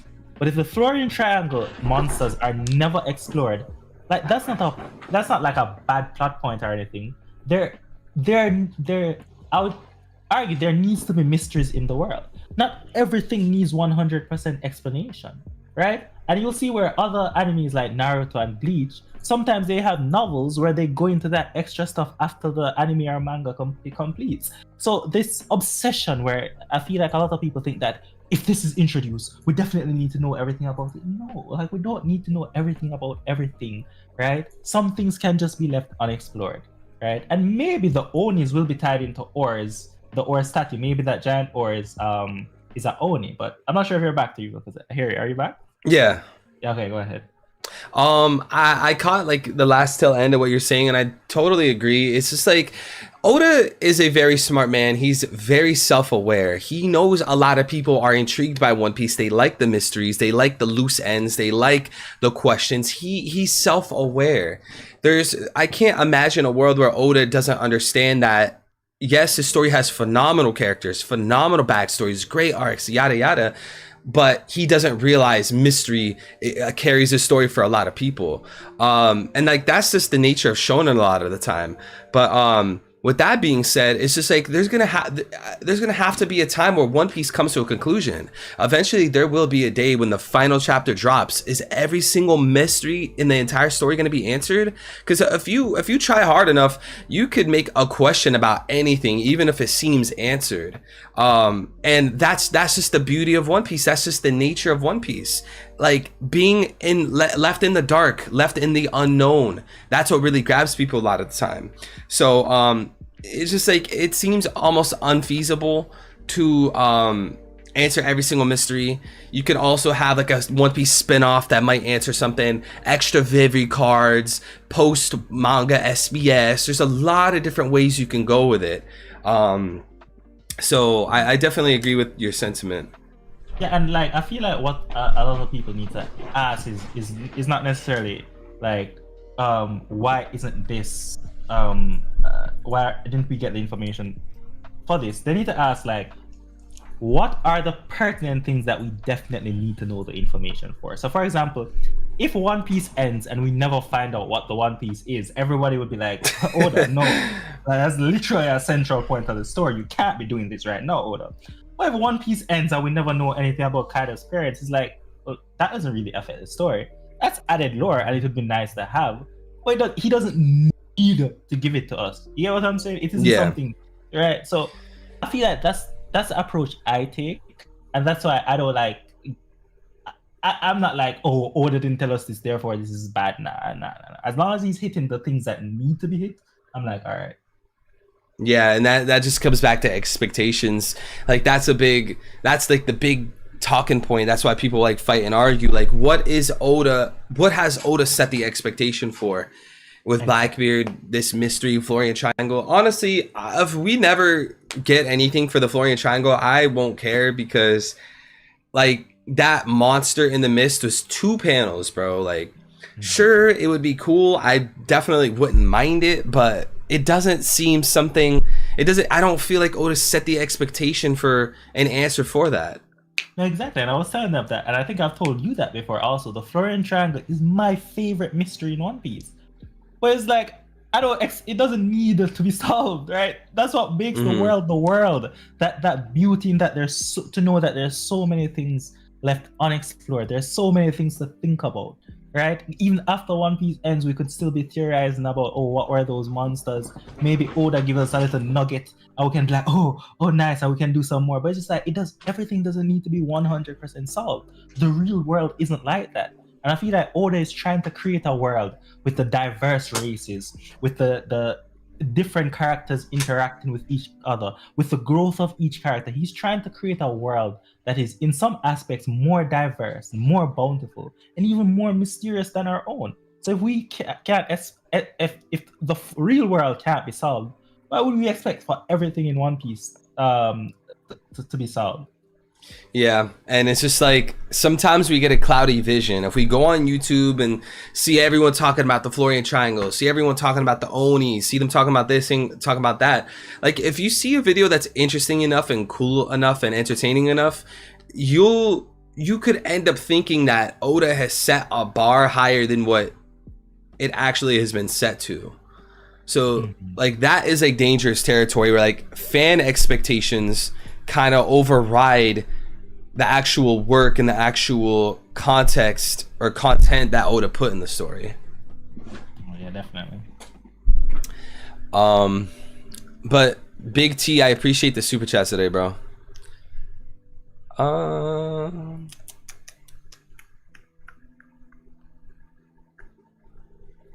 So Gecko Moria, does he strike you as someone, I feel like I know your answer, but does he strike you as someone that has an awakened fruit? No, definitely not. Again, that's a really fun fruit. I would love to see the awakening of it, but at this point, I would prefer if a Blackbeard had stolen his fruit and given it to somebody else. Right? Because I don't see Gecko Moria. I don't see Gecko Moria utilizing the full potential of his fruit.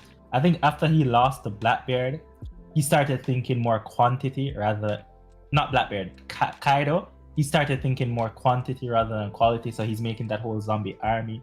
And like, I feel like there need to be like a drastic change for him to really go into the depths of mastery of his fruit. Some people might argue after Absalom died, a spark may have been lit, and he's be like, oh shit, let me go master this. Maybe, but I don't know. I don't know. Yeah, everything he did in Thriller Bark with the shadows to me seemed rudimentary.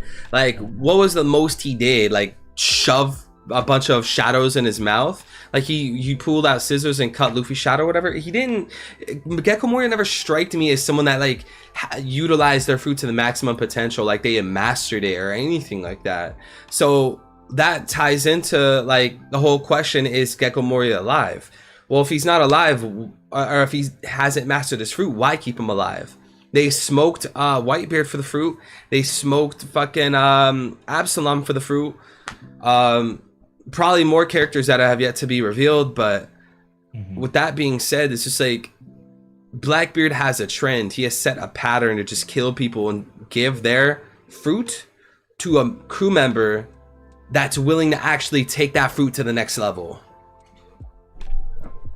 Well, I guess the question to that then is, who is the next crew member? Because doesn't basically everybody, I don't know, you can check me on this.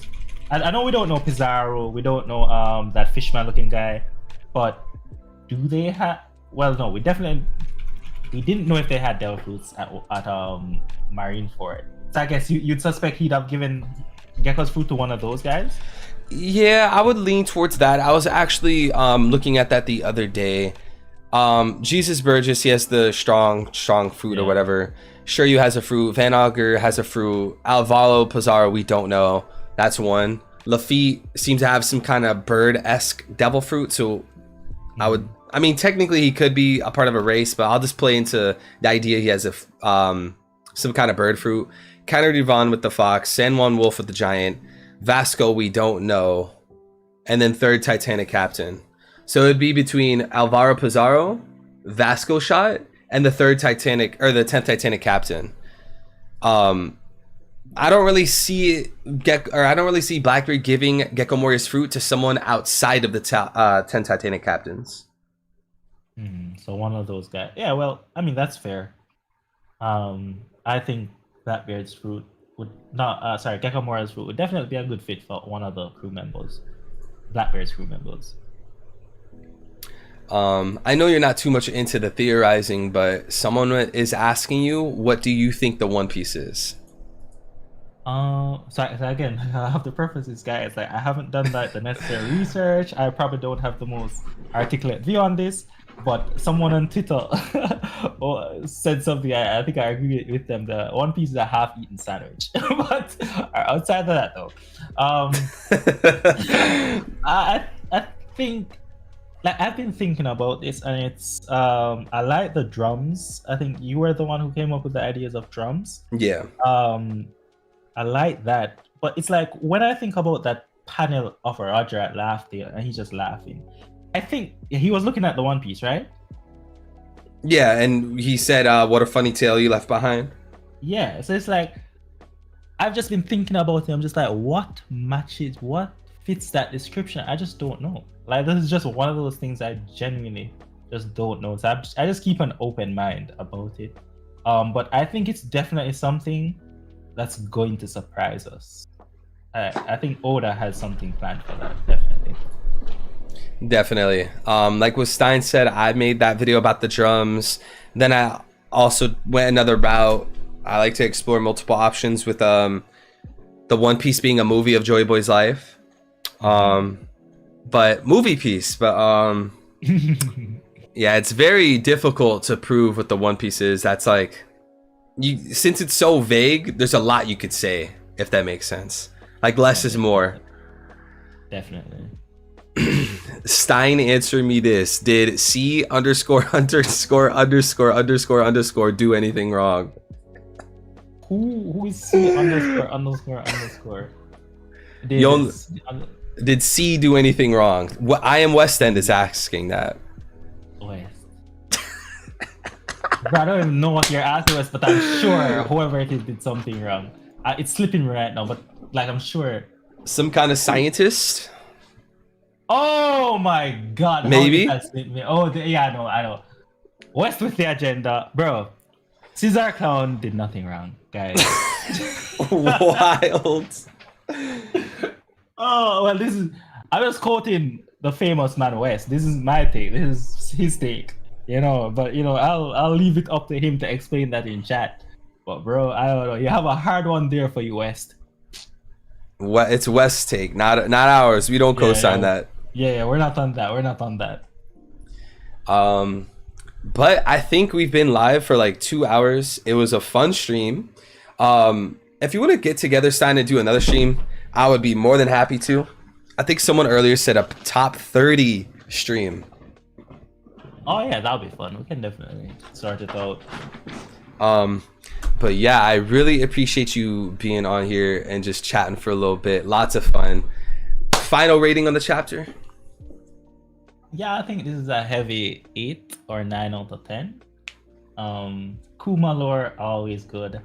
Kuma, it's something we never talk about, but Kuma climbing the red line, similar to how the giant climbed the giant that Vegapunk discovered climbed the red line. Always a good to see that connection there. And Fisher Tiger. Yeah, and Fisher Tiger, exactly.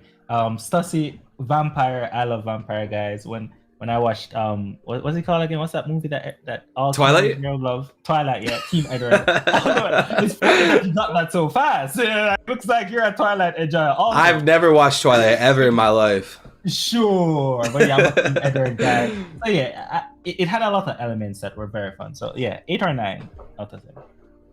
I gotta give it a 9. I really enjoyed this chapter. What really grabs me is like the chapters in One Piece that have nothing to do with like the major plot points, like the Devil Fruit, Setback, God Valley, Void Century. Like I like the chapters like these, and I'm really excited. Oda made me so much more excited to see like a Bonnie flashback or a Kuma flashback, and as well as what Kuma's doing, because I fucking love Kuma. Yeah, definitely. But again, bro, I appreciate you being on. I will let you go. Probably talk to you in a little bit, bro. But yeah, man. Bro. Late. Also, y'all make sure to subscribe to my boy Stein. Let me get his link for y'all. I know mods are dropping the link to his channel earlier. I'm gonna drop the link again. For any final thoughts, guys, any final thoughts, any final questions, please go sub to my boy Stein. Follow him on Twitter. His username's generally the same thing on multiple sites. So YouTube, Twitter. I have to double check if he uses any other websites. I know he has a Discord server too. If you guys go on his, just go to a YouTube video of his. He has all of his social media in the description. Any other questions? My boy Preach, chapter won't load. Yeah, bro, too many people are getting on that. Luckily, bro, I managed to get on as soon as it dropped. Yo, Preach, are you in the OP Scans Discord? If you get in the OP Scans Discord, bro, you could get on the site before everyone else, because this seems to happen a lot. Like when OP Scans drops, bro, like their site will crash because too many people are loading it.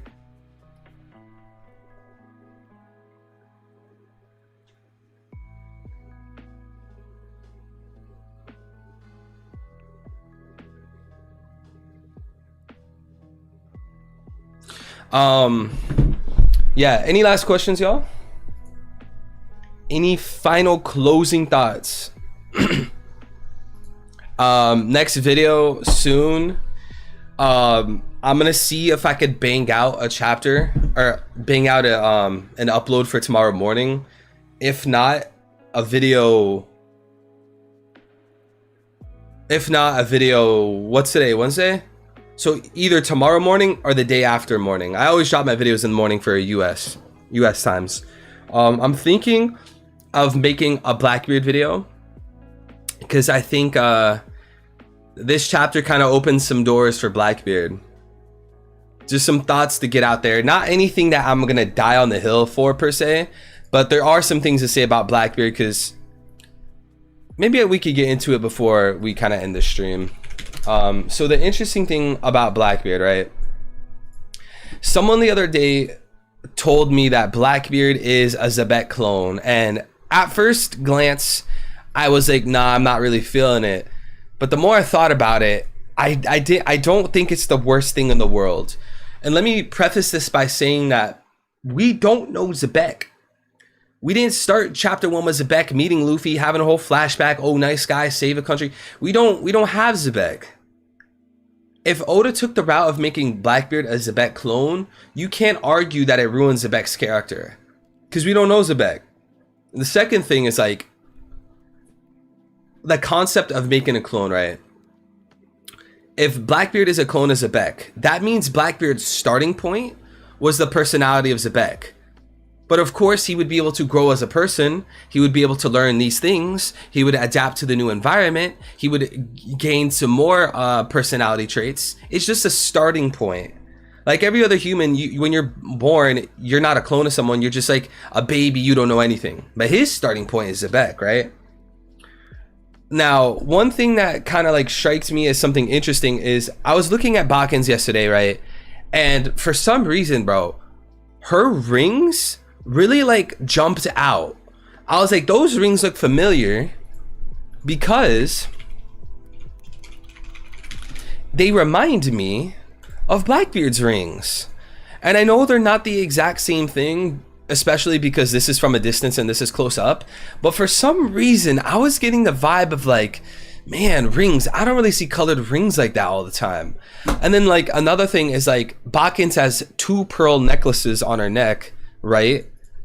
And we know that Blackbeard always wears 2 pearl necklaces on his neck.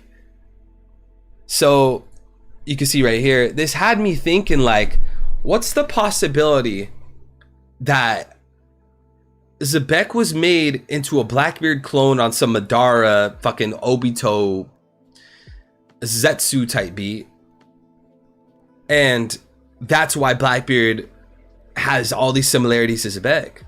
When you look at Weevil, right? Weevil, he doesn't only look like Whitebeard a little bit, but he has like this whole persona of like wanting to revenge Whitebeard and act like Whitebeard. You look at Blackbeard, it's way more than just inheriting his will. It's way more than Blackbeard possibly wanting to be king of the world. Because we know that Blackbeard went as far as to make his home base the same exact island that the Rocks Pirates formed. Why would he go to such lengths to be like Zebek? There's like millions of islands in the One Piece world, but you choose the island that Rocksteady Zebek made his crew on? Why? So I think there is room to speculate that Zebek could have had a clone, right? Or at least a test dummy. And that test dummy is known as Blackbeard. And I don't think that's the worst idea in the world, because we don't know too much about Blackbeard or Zebek to begin with. Yo, Abine, what's good, bro? Hey, Evil, I have a question. If Bakins is part of Mads, does she know the cloning techniques? If so, did she clone Whitebeard? Yeah, that's exactly what I'm thinking. I talked about that earlier. I don't want to stray away from the topic of Blackbeard, but it seems to be that Bakken left the Rocks Pirates and went to Mads. But to just kind of go back to Blackbeard, right? Why does Blackbeard want to be like Zebek so bad? As far as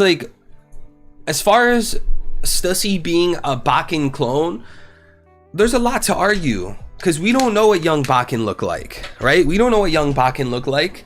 The Stussy's hair is different from Bakken's hair.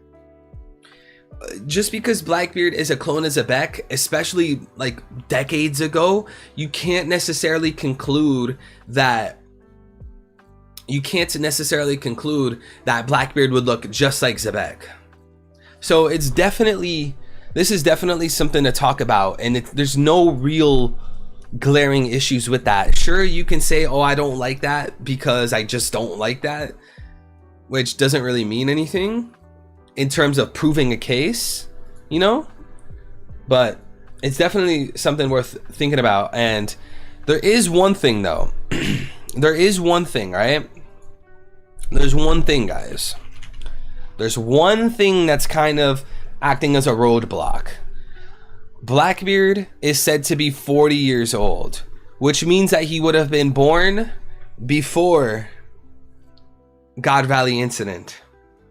So you would need to explain, did they create Blackbeard before Bakkens went to Mads, or was Bakkens there at the same time?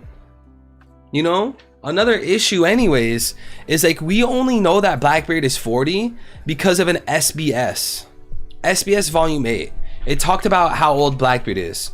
I don't know how much to trust this, because the Vivre cards, they said Zaba was dead.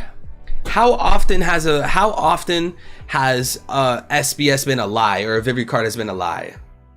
Think about how many SBS questions said that Luffy had the Gomu Gomu no Mi in some capacity.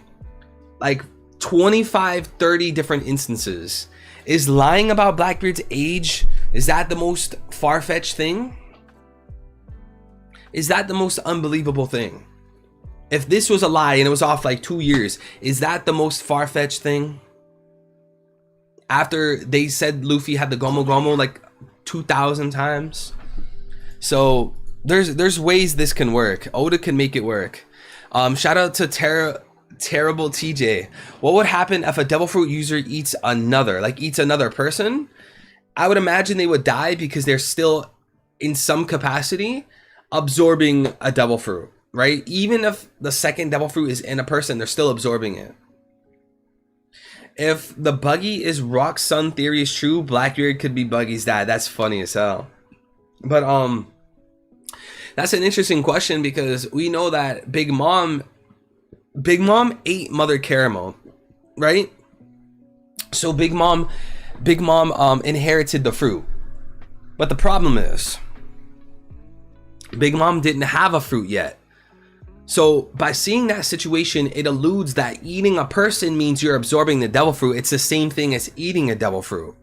So if Blackbeard had a fruit and ate a person, or ate a heart or whatever, it's the same thing as just eating a devil fruit. That's why I don't agree with the theories that Blackbeard ate Whitebeard's heart or something like that. It's not the same thing. Or I mean, it is the same thing. Because if Big Mom ate Mother Caramel and absorbed the fruit, Blackbeard eating Whitebeard's heart is the same thing, because he would still absorb the fruit.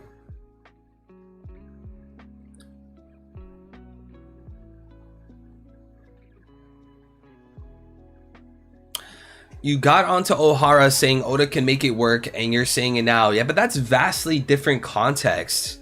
Like, sure, you could try to clown on someone for seeming like a hypocrite, but like, it's easy to do that if you leave out context. The reason why I said like it's not cool to say that Oda can make it work when Ohara had his video is because Ohara said that his theory would be a complete mess in terms of like, in terms of a timeline.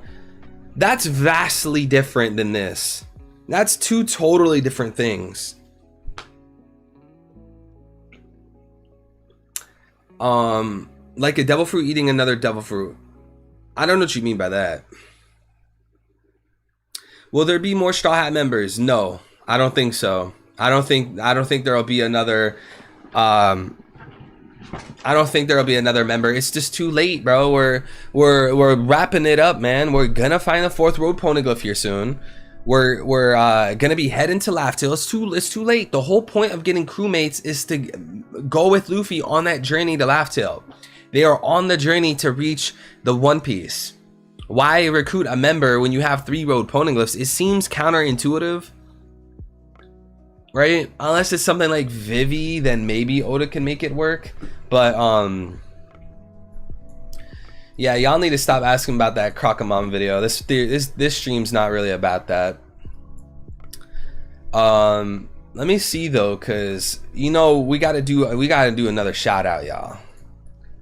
If you haven't already, guys, join my Discord server. The link is at the top of the stream chat. As y'all can see, we have so many new members in the server today. Look, so many new members in the server today. All these people. Shout out to everyone who joined. We play video games, we do movie nights, we talk about One Piece. I'm in the voice channels all the time. You guys can talk to me one-on-one. It's probably easier for you guys to ask me questions on Discord versus like stream chat, because there's too many questions in stream chat. So join my server, guys. Top of the link, or top of the chat. God, my words are all jumbled. But yeah, that's my take on everything.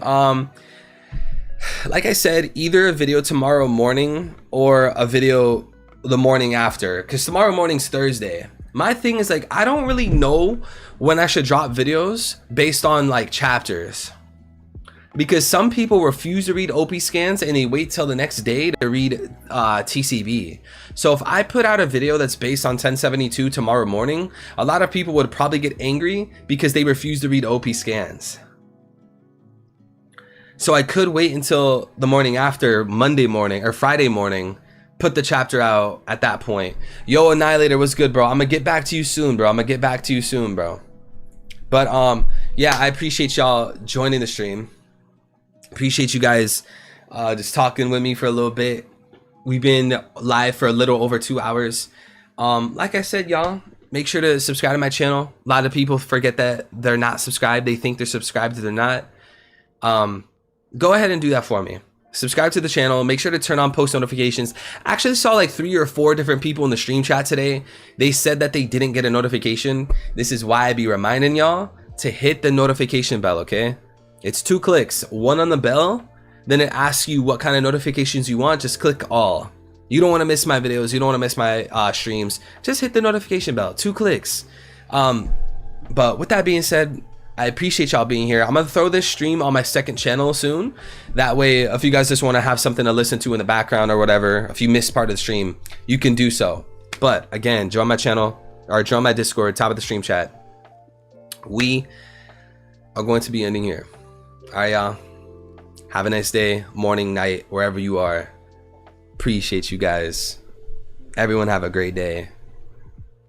Peace.